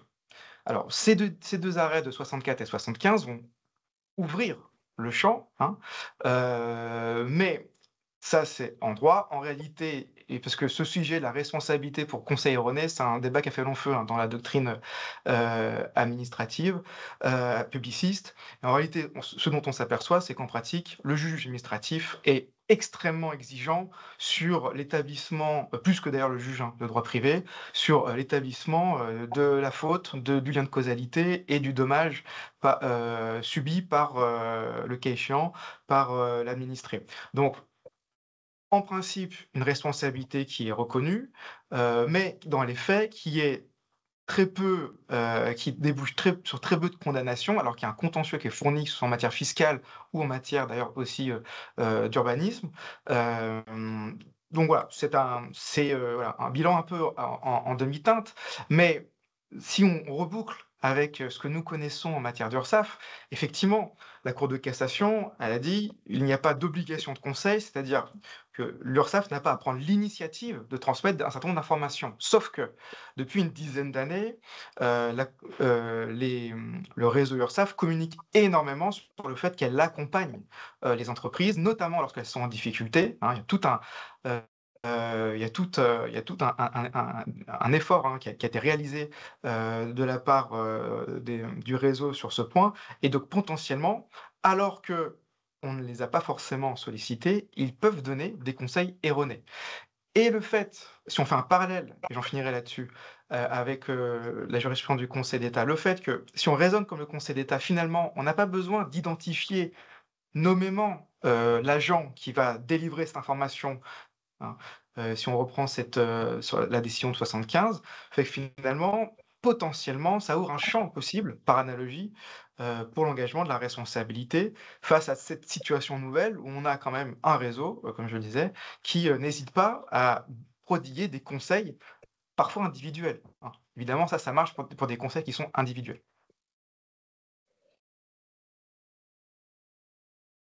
Merci. Christelle? Oui, alors en fait, je réfléchissais et en relisant la question, je me disais, finalement, il y a d'autres dimensions parce que en cas de non-application d'une des normes, bon, bah, si la norme est opposable, finalement, on va demander au juge de constater s'il l'a appliquée ou non. Potentiellement, si l'URSSAF n'a pas respecté l'interprétation qu'il aurait dû observer et qu'il redresse au terme d'une interprétation différente, finalement, pour moi, ça devra aboutir à une remise en cause du chef de redressement, par exemple, concerné. Donc ça, c'est relativement classique. Ensuite, finalement, s'agissant des actions et de la responsabilité, moi, comment dire, j'ai tendance plus à appeler leur responsabilité dans la production de normes, dans la diffusion d'informations, que dans leur application, finalement, que dans leur application. Parce que dans l'application ou la non-application, l'un dans l'autre, finalement, c'est quelque chose qu'on connaît un peu plus. Maintenant, quand ils commencent à multiplier les prises de position, etc., j'avoue que, alors, je suis sans doute trop obnubilée sur le côté protection de la sécurité juridique du cotisant, mais voilà, j'ai tendance à me dire que, enfin en tout cas, je serais favorable à ce qu'on reconnaisse sans aller jusqu'à reconnaître une obligation de conseil. Maintenant, quand André Derue et ses cotisants, par exemple, questionnent, dans le cadre d'une question complexe, finalement, on est presque sur du conseil, finalement, puisqu'on est bien sur une situation ciblée, avec une réponse à une question particulière. Non? Je ne sais pas comment tu la formules. Si, non, mais tu as raison. Donc finalement, je pense que si effectivement on donne l'opportunité aux URSSAF de prendre des positions et d'aller au-delà de la simple obligation générale d'information qui leur est imposée, notamment depuis 2011, hein, puisque c'est essentiellement, ou 2003, ouais, c'est 2011 de mémoire, 2003, qui leur est imposée, finalement, s'ils vont au-delà, c'est-à-dire que pour moi, il faut choisir l'évolution vers laquelle on va. Soit on s'en tient à une obligation d'information générale et auquel cas on ne peut pas aller, effectivement, c'est normal de ne pas aller engager leur responsabilité en cas de faute, dans la mesure où ils ne sont pas tenus à une obligation de conseil. Maintenant, si on leur donne de plus en plus de poids, s'agissant finalement de la possibilité d'apporter, entre guillemets, un conseil, quelque part, je trouverais normal qu'en corollaire, si je puis dire, on augmente un petit peu leur niveau de responsabilité. Voilà, ça c'est le premier point. En tout cas, s'agissant des questions qui vont être comme ça, des questions complexes données si je puis dire, en direct. Après, il y a également finalement deux niveaux, si je puis dire, de responsabilité, parce que qui diffuse, par exemple, sur le site de la Sécurité sociale, sur le site de l'URSSAF, qui est à la communication? Est-ce que c'est l'ACOS? Et auquel cas, c'est un organisme de droit public? Vous voyez, donc en fait, on ne va pas aller, à mon avis, rechercher diligenter les mêmes actions selon là où on se situe. C'est-à-dire, soit on est sur de la production de normes, par exemple, de la publication. D'ailleurs, c'est la Caisse nationale qui est débitrice finalement de cette obligation générale d'information. Donc, est-ce qu'on ne peut pas aller potentiellement faire un recours sur leurs décisions quand elles publient sur le site, ou à minima, pourquoi pas engager la responsabilité quand l'information délivrée est erronée et que derrière, on a un cotisant qui prend un redressement dès le premier euro, par exemple. Après, il y a un autre niveau, c'est l'interprétation et l'information ou le conseil livré, cette fois au niveau plus régional, plus territorial. Voilà. Donc finalement, c'était vraiment ça que je... Voilà, dans la réflexion s'agissant des sanctions, s'agissant de ces petites normes, je pense qu'il convient de distinguer à quel niveau est-ce qu'on est dans la production ou est-ce qu'on est dans l'application. Et quand on est dans la production, à scinder la réflexion finalement qui diffuse, qui est débiteur de cette information, en tout cas qui diffuse, pour qu'en parallèle, on ait une réponse par rapport à je dirais, la teneur de l'obligation.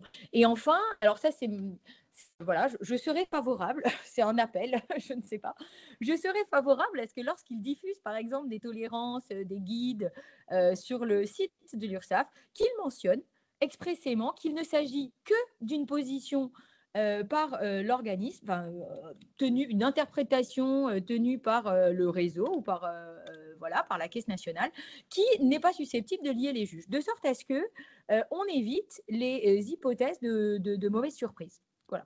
Pareil s'agissant du boss, d'ailleurs. Voilà. André ? Ce que vient de dire Christelle me titille un peu, parce que, si tu me permets, si on indique à la fin du boss ce que tu viens de dire, ça veut dire en gros, ne lisez pas le boss. Non. Ne tenez pas compte. Ne tenez pas compte de tout ce qu'on a écrit.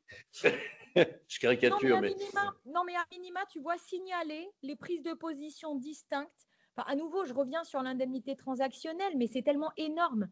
À la rigueur, les activités sociales et culturelles, ils ont au moins eu l'honnêteté de ne pas les aborder dans le cadre du... Enfin, j'aurais même préféré qu'ils le fassent d'ailleurs. Comme ça, au moins, ils mettent une tolérance pour les activités sociales et culturelles, ils l'assument, ils rendent leurs décisions opposables. Là, je trouve que c'est un peu plus fourbe, parce que finalement, on donne une tolérance, mais si on se retrouve devant le juge, de toute façon, on ne sera pas lié, puisque le juge nous renverra qu'il ne s'agit pas d'une norme, que c'est dépourvu de portée normative. Et après, s'agissant du boss, on a quand même dans le boss une interprétation où on fait référence d'ailleurs, sauf erreur de ma part, il me semble, j'ai vérifié ce week-end, mais je ne suis pas à l'abri d'une erreur, mais on donne des références jurisprudentielles pour quelque part un petit peu soutenir une forme d'interprétation, alors qu'en réalité, ce n'est pas du tout ce que prévoit la Cour de cassation. Par exemple, s'agissant de l'appréciation des dommages et intérêts au terme du boss, on comprendrait qu'il faut que le juge reconnaisse qu'il s'agit de dommages et intérêts pour que ce soit exonéré de cotisation. Mais quelque part, d'abord, c'est complètement à l'envers par rapport à ce que préconisait le Conseil Conseil constitutionnel dans sa QPC, notamment en 2013. Justement, il entendait à ce qu'on ait un traitement similaire quand on est dans la voie, quand on obtient des dommages et intérêts dans la voie judiciaire ou quand on bénéficie de dommages et intérêts dans le cadre de transactions, notamment dans une dynamique de désengorger les tribunaux. Donc là, finalement, c'est un peu l'inverse. Alors, on assujettit, alors on limite l'exonération à 2 passes, alors qu'en réalité, il faut assujettir. Il ne faut soit on exonère pour la totalité, soit on exonère pour 0. Et voilà, je trouve qu'à minima sur ces points-là, tu vois, je ne dis pas qu'il ne faut pas lire le BOSS, hein, je dis juste qu'à minima sur certains points, ce serait par exemple intéressant, parce que même pour le cotisant de bonne foi, et j'en reviens à l'arrêt de janvier 2025, où tel que les faits sont présentés, on a potentiellement un employeur qui, pensant bien faire, a assujetti à payer des cotisations sur la partie qui dépasse les 2 passes, alors qu'en réalité, il n'avait pas à les appliquer. Et in fine, ça a causé ça a alimenté un contentieux. Alors, finalement, c'est en sa défaveur, il a payé, il n'avait même pas à le faire. Mais ça a alimenté un contentieux entre l'employeur, entre le salarié, puisque le salarié est aussi à l'origine, c'est vrai qu'on l'oublie, vous le soulignez tout à l'heure, Alain, on l'oublie, mais parfois le salarié peut être à l'origine de ce type de contentieux. Donc voilà, donc c'est sur ces points peut-être un peu clivants, à la rigueur, qu'il soit affiché à minima qu'il s'agit d'une tolérance en expliquant les conséquences finalement d'une tolérance, ou au contraire d'une interprétation plus restrictive. Je suis d'accord.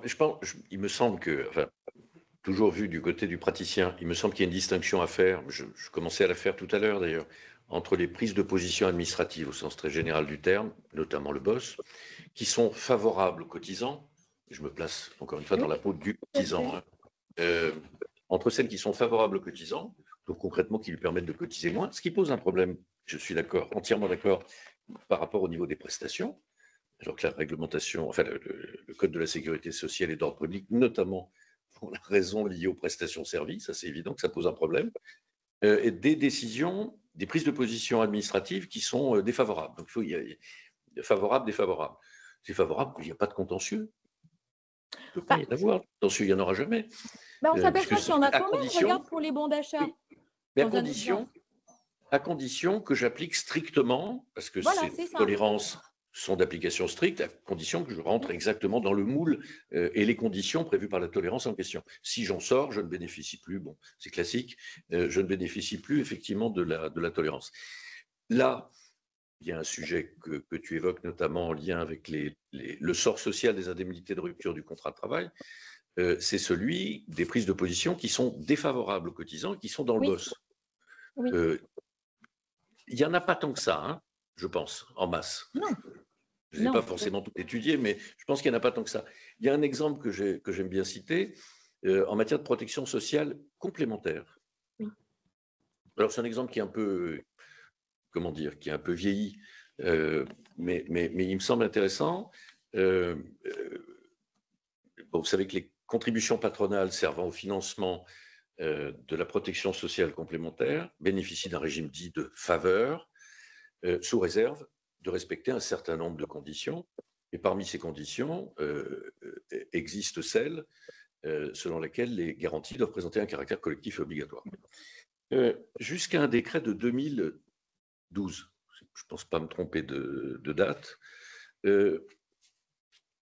seul l'article L242.1 du Code de la sécurité sociale posait le principe selon lequel les garanties doivent présenter un caractère collectif et obligatoire. Et tout le monde admettait qu'effectivement, on pouvait réserver le bénéfice des prestations de protection sociale complémentaire, pas seulement à la totalité du personnel d'une entreprise ou d'un établissement, mais à certaines catégories objectivement définies. Mais rien ne définissait justement les catégories objectives possibles, avant le décret de 2012. Qu'est-ce que vous avez eu à cette époque ? Vous avez eu un certain nombre de ribambelles de circulaires ministériels qui sont venus nous dire, et à cause, il me semble, qui sont venus nous dire, oui, ça peut être une catégorie objective, ça peut pas être une catégorie objective, etc., etc., etc. Et vous avez encore, je crois, en 2024, un arrêt qui portait, qui peut tromper d'ailleurs, les étudiants notamment, qui portait sur l'appréciation du caractère collectif avant le décret de 2012.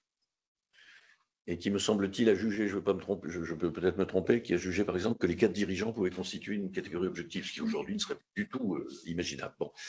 Et vous avez eu un contentieux qui s'est développé sur la notion de catégorie objective pour le bénéfice du régime de faveur dont bénéficient les contributions patronales, axé autour de redressement URSSAF ou d'observation pour l'avenir, par lesquels les inspecteurs du recouvrement se contentaient, si j'ose dire, de dire ça, vous avez choisi dans votre acte fondateur des garanties de PSC telle catégorie objective, et cette catégorie objective, elle ne correspond pas à la circulaire X ou Y. Toutes ces décisions de redressement étaient annulées, parce que je n'avais pas de texte. Donc, le problème ne se poserait plus aujourd'hui avec le décret de 2012, où les choses sont, semble-t-il, relativement claires en ce qui concerne les catégories objectives possibles. Le deuxième exemple, mais Christelle l'a cité, et j'aime bien cet exemple, parce que c'est un sujet que j'aime beaucoup, c'est celui du sort social des indemnités de rupture du contrat de travail. C'est l'arrêt du 30 janvier dernier. Oui. Alors, l'arrêt du 30 janvier dernier, qui est intéressant d'ailleurs, parce qu'en l'occurrence, ça n'est pas à la base un arrêt faisant suite à une espèce faisant suite à un contrôle URSSAF et un redressement URSSAF. Puisque c'est un salarié qui engage une action contre son employeur, alors salarié licencié, qui a perçu une indemnité de licenciement, qui après va transiger avec son employeur, va percevoir une indemnité transactionnelle, et son employeur va appliquer la doctrine administrative de l'époque. C'était pas le boss, parce que j'ai vérifié, il n'était pas entré en vigueur encore. Mais il y avait des positions administratives similaires antérieures. Et que va faire cet employeur? Mais il va faire ce que beaucoup d'employeurs font. Je lis le boss aujourd'hui, en tout cas. Je dois regarder quel est le sort fiscal. C'est ce que dit le boss aujourd'hui, de l'indemnité. Donc, je regarde l'article 80 d'ODCS du Code général des impôts, bien. Et après, j'exonère dans la limite de 2 passes, de plafond annuel de la sécurité sociale. C'est exactement ce qu'a fait l'employeur de ce salarié. Donc, ça veut dire que l'indemnité transactionnelle, en l'occurrence, dont il avait convenu du montant avec son employeur, a été diminuée de la valeur des cotisations salariales. Le salarié n'est pas content, il engage une action, il va gagner, je crois, non, il ne va pas gagner au prud'homme, parce qu'il va faire délivrer un commandement de payer auprès de son employeur. On va se retrouver devant le juge de l'exécution. Le juge de l'exécution, me semble-t-il, va donner raison au salarié. Et on se retrouve en appel. La cour d'appel donne raison au salarié, me semble-t-il. Si c'est un arrêt de rejet. Oui, donc c'est un arrêt de rejet. Et ce bel arrêt qui confirme d'une certaine manière et amplifie la portée, je ne vais peut-être pas rentrer dans le détail, parce que tout le monde connaît la jurisprudence du 15 mars 2018 sur le sort social des indemnités de rupture du contrat.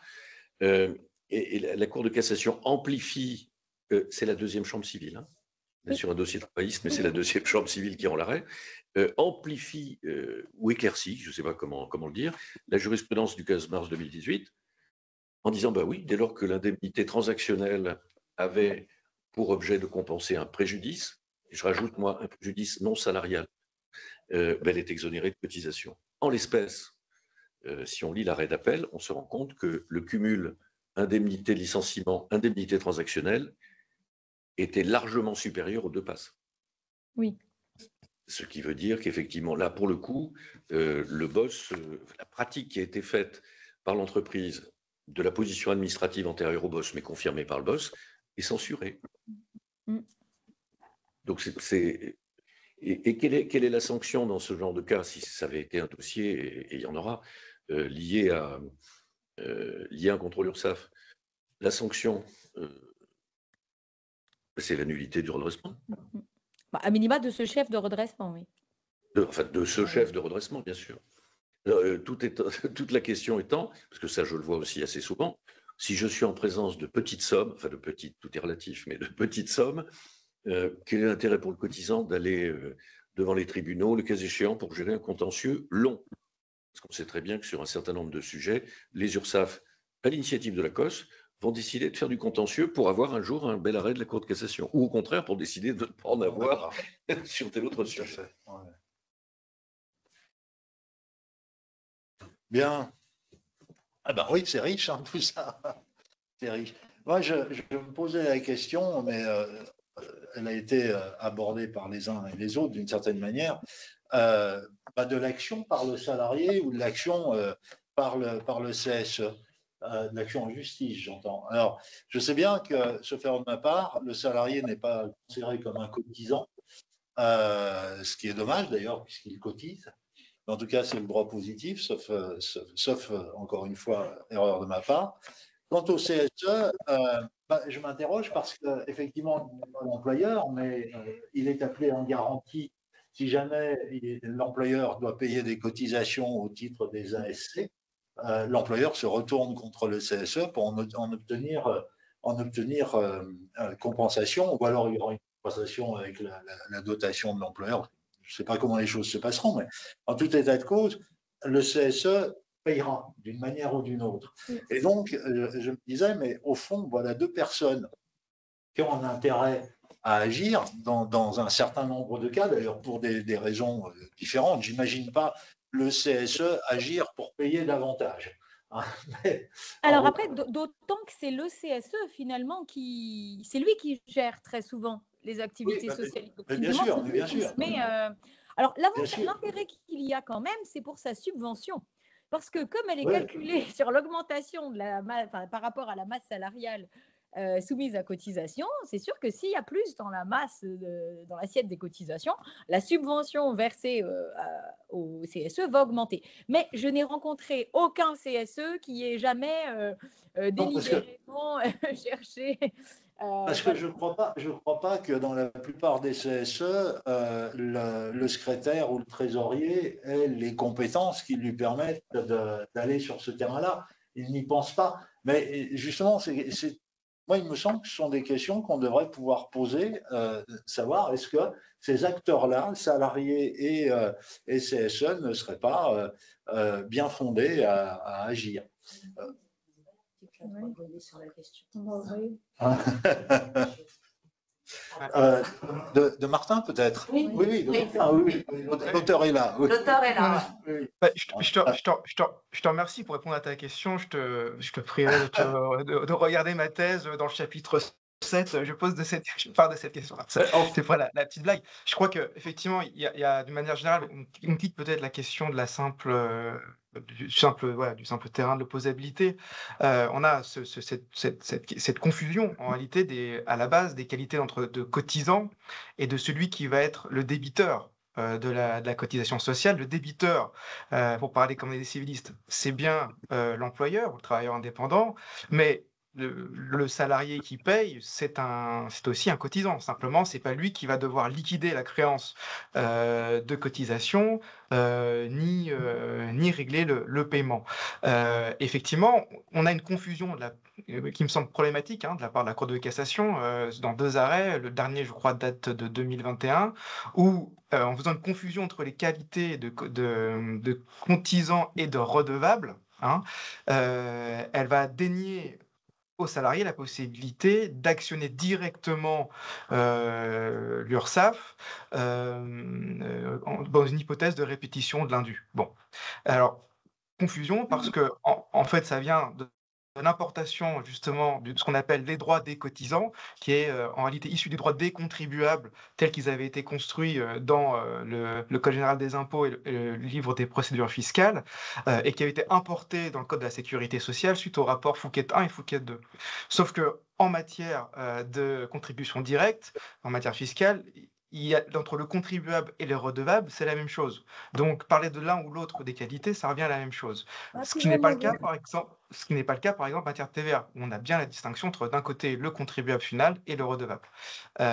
Et donc là-dessus, on a une position de la Cour de cassation qui me semble faire une confusion sur le plan conceptuel, qui va à rebours de toute la construction qui a été faite de sa jurisprudence, en plus, de ces 50 dernières années, donc qui est problématique en soi. Et donc, bon, voilà, cette jurisprudence est là. Et donc maintenant, la question, c'est comment on fait pour rééquilibrer un peu les choses, pour qu'il y ait un droit de regard, finalement, de la part de la collectivité des salariés. Eh bien, il y a le CSE, mais pas le CSE simplement réduit à la situation où il va être mis potentiellement en cause dans l'attribution gratuite d'actions. Il a une mission générale de représentation de la collectivité des salariés, et à ce titre, il est fondé à avoir un droit de regard sur le rapport entre l'employeur en sa qualité de redevable et les URSSAF. En tout cas, quand on regarde le Code du travail, il a une possibilité d'action tout à fait qui lui est offerte par le Code du travail. Simplement, ce sont des dispositions qui ne sont pas mobilisées. La solution, ce serait que l'URSSAF fasse une communication directe auprès du CSE, comme elle le fait sur certains contrôles, enfin comme le fait l'inspection du travail sur certains contrôles. Si on fait un parallèle avec le droit du travail, le CSE peut recevoir l'inspecteur du travail, l'accompagner durant le contrôle. Bon, on peut très bien imaginer, alors ça poserait des problèmes de complexité, ça rallongerait la procédure de contrôle, si on n'en est que sur cette question-là, mais c'est une question qui se pose, ce droit de regard, et qui, à mon sens, n'est pas réductible à la seule question des avantages qui sont alloués par le CSE, mais au titre de sa mission générale de représentation des salariés. Bien sûr, oui. tout à fait. Qui pour le coup est complètement, qui n'est pas perçu en pratique, c'est sûr. Après, oui, allez-y. Pardon. Sauf erreur de ma part, l'employeur doit informer le CSE dans la base de données, c'est bien ça, des éventuels contrôles et redressements dont il fait l'objet. Oui, parce que potentiellement, ça peut affecter la marge générale de l'entreprise. Ouais, voilà, Donc, il y a effectivement. Et puis, de toute façon, il faut également qu'ils communiquent certains documents s'agissant du paiement des cotisations, etc. À minima, s'agissant du calcul à partir de la masse salariale, finalement, de la subvention de fonctionnement, notamment, attribuée au CSE, puisque c'est un pourcentage de la masse salariale. Il y a même un peu de contentieux, d'ailleurs, sur le sujet, sur ce qu'on entre ou ce qu'on n'entre pas. Non, mais oui, c'est vrai que la question des salariés mérite d'être posée.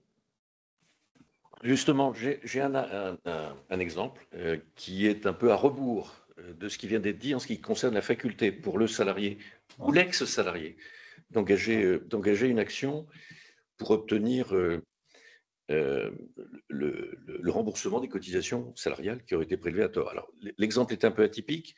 Alors, il est atypique, mais il a nourri énormément de contentieux devant le tribunal judiciaire de Paris et la Cour d'appel de Paris. Je crois qu'il y avait plusieurs centaines de dossiers qui portaient en l'occurrence sur un sujet un peu atypique, qui est celui des retraites chapeau.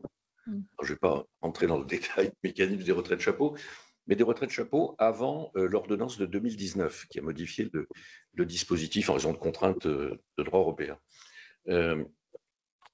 Les retraites chapeau, donc la prestation de retraite chapeau, elle est financée uniquement par l'employeur, bien, et comme son nom l'indique, elle a pour objet de garantir aux futurs retraités bénéficiaires du chapeau un niveau de pension retraite fixé par le règlement du régime. Le financement de cette retraite chapeau par l'employeur est soumis à une contribution spécifique qui échappe au droit commun de l'exonération fixée par L242.1 en matière de PSC d'une manière générale. Donc j'ai une contribution spécifique depuis l'origine. Parce qu'on a considéré, il y a eu de la jurisprudence, mais on a considéré, je crois que c'était la loi Fillon d'ailleurs, semble-t-il, il y a un certain temps, on a considéré que ces régimes n'entraient pas dans le champ du droit commun, peu importe. Quelques années après, est apparu, je crois que c'est à partir de 2011, est apparu dans notre Code de la Sécurité sociale, c'est l'article L137-11-1 aujourd'hui, du Code de la Sécurité sociale, une contribution spécifique à la charge des retraités, prélevés donc sur leur rente. Prélevés sur leur rente par l'organisme gérant la prestation de retraite supplémentaire, qui pouvait être l'employeur à une certaine époque ou qui pouvait être un organisme assureur, etc. Et là, j'ai une articulation, je vais dire savoureuse, c'est peut-être excessif, entre l'article 137.11 et l'article 137.11.1. 137.11 parle de la contribution patronale, 137.11.1 parle de la contribution qui pèse sur les retraites. Le deuxième texte faisant référence au premier, c'est-à-dire quand je suis en présence d'un régime de retraite chapeau. Et le texte à l'époque, donc avant 2019, nous disait en substance, pour que ce régime particulier s'applique, il faut que je sois en présence de garanties de retraite supplémentaires qui ne sont pas individualisables sur la tête des futurs bénéficiaires, petit 1. Petit 2, il faut que le salarié potentiellement bénéficiaire achève sa carrière dans l'entreprise. Sinon, on retombe dans un système autre qui pourrait être d'ailleurs des cotisations sur la totalité, enfin sur la totalité au taux de droit commun, cas échéant. Et vous avez un certain nombre d'entreprises qui ont prévu des mécanismes s'inspirant cela de circulaires ministérielles, permettant effectivement le bénéfice de la retraite chapeau sans qu'il y ait eu achèvement de la carrière dans l'entreprise. Et effectivement, plusieurs circulaires successives ont dit, bah oui, si le salarié part de l'entreprise en étant licencié après l'âge de mémoire de 55 ans, donc avant de pouvoir faire, à l'époque, l'âge de départ à la retraite est de 60, sans pouvoir faire liquider sa pension retraite, bah oui, on rentre quand même dans le mécanisme de L137.11. Et puis vient la contribution L137.11.1, cotisation sur les rentes, qui va être prélevée sur les rentes. Et vous avez donc plusieurs centaines de retraités bénéficiant de retraite chapeau. J'ouvre une parenthèse, ce n'est pas forcément toutes des gros chapeaux. Ce n'est pas des chapeaux mexicains dans tous les cas.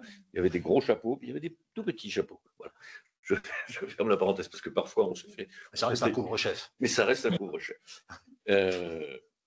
Et vous avez des retraités, un certain nombre de retraités qui ont dit, mais attendez, moi, je ne vois pas pourquoi on prélève sur ma rente la contribution L137.11.1, puisque en réalité, les conditions pour que mon ancien employeur bénéficie du régime de L137.11 ne sont pas réunies, puisque je n'ai pas achevé ma carrière dans l'entreprise.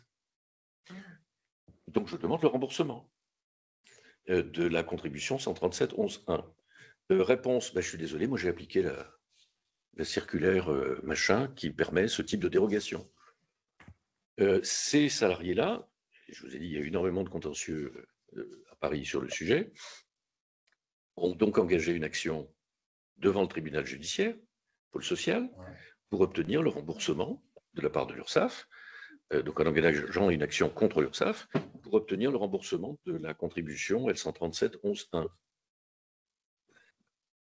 Pour la raison que je viens d'indiquer, hein, je ne rentre pas dans le champ dans lequel cette contribution est née. Au début, les URSSAF, certaines URSSAF, c'était essentiellement l'URSSAF région parisienne, hein, ont résisté en disant mais vous n'êtes pas un cotisant, donc vous ne pouvez pas, etc. Ça n'a pas duré longtemps et vous avez plusieurs arrêts de la Cour de cassation dans lesquels ce sont des salariés, enfin des anciens salariés retraités, qui ont engagé cette action contre l'URSSAF pour obtenir et ont obtenu, dans la configuration que je citais, le remboursement de cette cotisation salariale. Alors c'est un peu atypique, hein, comme exemple. Mais ça nourrit beaucoup de contentieux. Ça paraît logique. Et là, il est vrai que dans ce cas-là, la cotisation, ils la devaient eux-mêmes, ils en étaient redevables eux. Oui, mais et sans passer par le truchement de l'employeur. Oui, mais c'est quand même celui qui payait la prestation de retraite supplémentaire, qui prélevait. Oui, c'est vrai. Ouais. Donc soit l'employeur, soit l'organisme assureur. Ouais.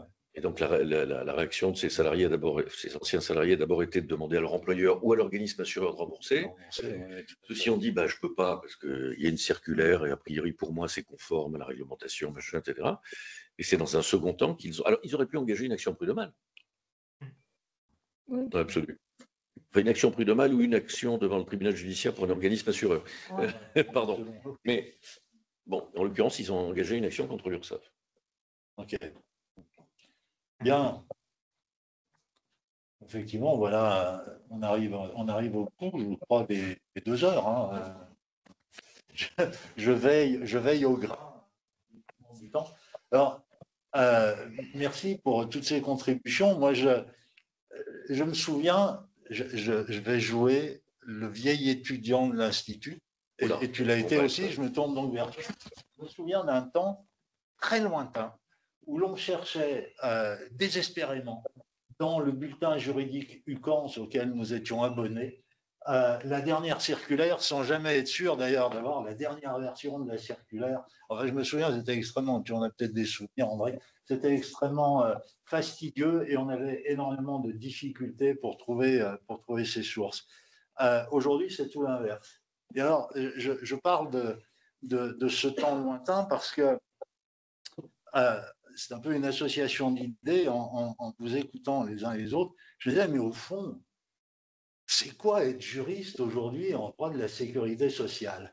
Je me souviens d'avoir lu, je crois que c'était sous la plume de Xavier Préto, mais j'en suis pas sûr, dans une préface d'un ouvrage, il évoquait ce temps où le droit de la sécurité sociale était commenté, faute de juristes spécialisés, était commenté beaucoup par des techniciens du droit, des techniciens de la sécurité sociale, pardon, et non pas par des juristes. Donc, les analyses juridiques étaient faites, il y avait quelques grands auteurs, bien sûr, mais étaient faites par un certain nombre de techniciens. Et nous voilà aujourd'hui à l'envers, très nombreux juristes en droit, enfin très nombreux, un certain nombre de juristes, quand même, un nombre suffisant de juristes en droit de la sécurité sociale, et nous voilà en train de tomber dans le piège qui nous est tendu de commenter des technonormes.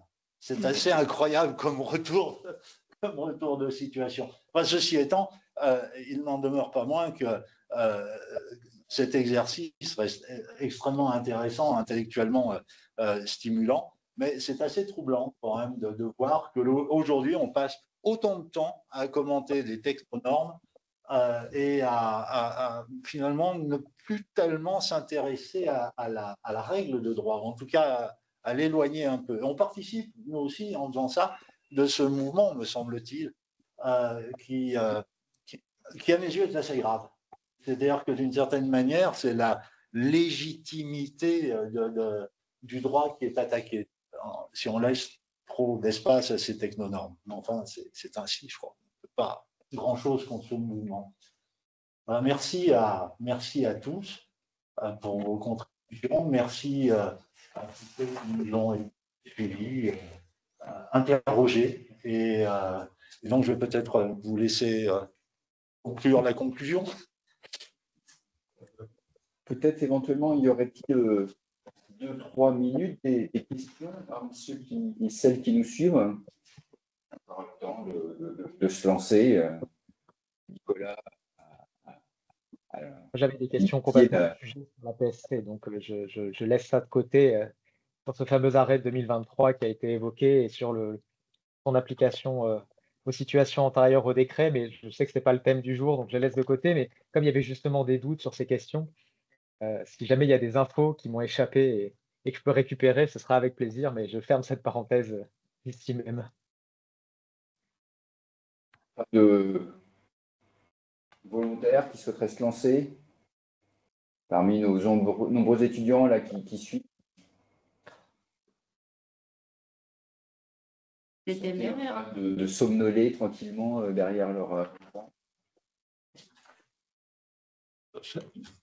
J'allais faire, bonjour à tous, j'allais faire moi, une petite remarque juste pour acquiescer aussi dans le sens de Madame Meffret sur l'importance en réalité aussi de constater que ces enjeux de l'infranorme, ils posent beaucoup la question de la légitimité de la norme elle-même et de savoir d'où elle vient et comment elle est produite.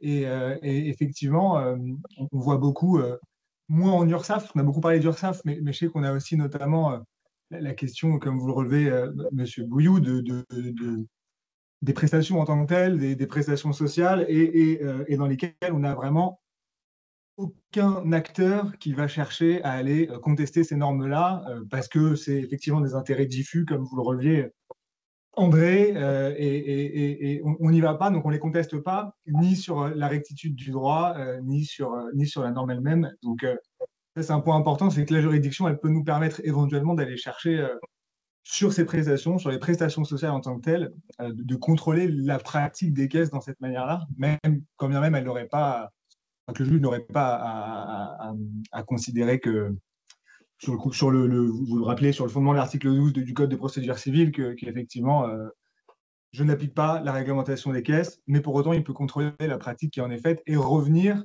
à la règle de droit et pas à la technonorme pour pouvoir juger de la situation. Et dans un deuxième temps, je pense effectivement qu'il y a le risque d'aller trop souvent devant le juge et de trop venir commenter ces normes. Et vous l'aviez dit, quand on ouvre là au Conseil d'État avec la régie de SI qui nous permet d'aller chercher toutes les petites circulaires, on ouvre à oublier qu'en réalité, ça leur donne plus de poids et que ça demande d'oublier qu'elles elle contrôle une pratique et que ça mériterait de plus souvent revenir au droit, à la règle de droit. Voilà, c'était juste mon petit point parce que je pense que c'est effectivement un sujet essentiel qu'on constate et qu'il est plus rarement défendu par les cotisants au sens entreprise, que ce soit au niveau des accidents du travail, maladies professionnelles ou que ce soit au niveau de l'URSSAF, plutôt qu'au niveau des prestations sociales classiques. J'abonde tout à fait dans votre sens. On s'était posé la question du périmètre de la séance quand on avait discuté de ce thème de l'infra-droit, enfin de l'infra-loi ou des petites sources du droit en droit de la sécurité sociale. Et on avait convenu de retenir le champ des cotisations et contributions sociales du fait d'un contentieux important et d'une réflexion praticienne, doctrinale sur ces questions, mais en ce qui concerne les assurés sociaux et les allocataires d'une manière plus générale, je suis d'accord avec vous, il se fie aux réponses des organismes et aussi à la communication générale qui est développée, surdéveloppée, notamment par les CAF et par le forum Amélie aussi, et qui ne sont ni les décisions, ni les textes publiés, mais qui influent les comportements de manière très sensible. Or, en l'absence de démarche engagée par les assurés, on ne peut pas reconnaître un préjudice de France, par exemple, alors qu'on devrait. Et je rejoins Christelle Meffray qui soulignait tout à l'heure il y a une sorte de hiatus entre, d'un côté, le fait d'inciter les organismes de plus en plus développer leur d'accompagnement des usagers, et de l'autre, dénier toute responsabilité dans les conseils ou les informations données. Alors, toute responsabilité, à certaines conditions, elle peut être réunie, mais bon, c'est pas si facile. Et c'est une forme d'incohérence qui devrait être résolue certainement, logiquement, dans le sens d'un renforcement de l'obligation à la fois de renseignement et de l'engagement de la responsabilité des caisses vis-à-vis des assurés sociaux. Or, ça n'est pas... Nicolas, tu lèves la main. Oui, après coup, ça m'a un petit peu fait réfléchir là-dessus, parce qu'on a parlé beaucoup de posabilité, etc. Mais c'est vrai qu'il y a l'idée que la production de la norme repose sur ce type d'objet juridique. Cette concurrence entre ministère et caisse de la sécurité sociale, quand on fait se rejoindre ces considérations avec celle de l'autonomie des régimes et de l'exercice, enfin du contrôle par le pouvoir exécutif de la pré-production de l'interprétation sur les textes. Parce que la DSS, ça reste quand même le ministère, donc ça reste un organe, même s'ils sont autonomes, même s'il y a des bureaux, Martin les évoquait, etc. J'avais essayé de me renseigner pour pouvoir rencontrer ces gens à Paris. Je n'ai pas encore réussi, mais c'est vrai que ça interroge quand même du point de vue théorie du droit, enfin, sur bien des égards, nous, en tant que juristes, la question, il y a l'autonomie de la Sécu versus le ministère, et tous ces débats sur l'interprétation qui occupent quand même beaucoup les juristes et la manière dont ça guide les pratiques. Et moi, à partir du moment où on s'est retrouvé avec l'opposabilité, tout sauf l'ACOS, Martin l'évoquait, alors que c'est une source de production de normes de faible valeur, mais quand même par des régimes qui sont censés être autonomes, c'est vrai que ça permet de réfléchir un tout petit peu à la place qu'on a qu'on donne à ces organismes de sécurité sociale dans l'interprétation, alors que déjà leurs pouvoirs se réduisent année après année, même si maintenant c'est des débats d'arrière-garde.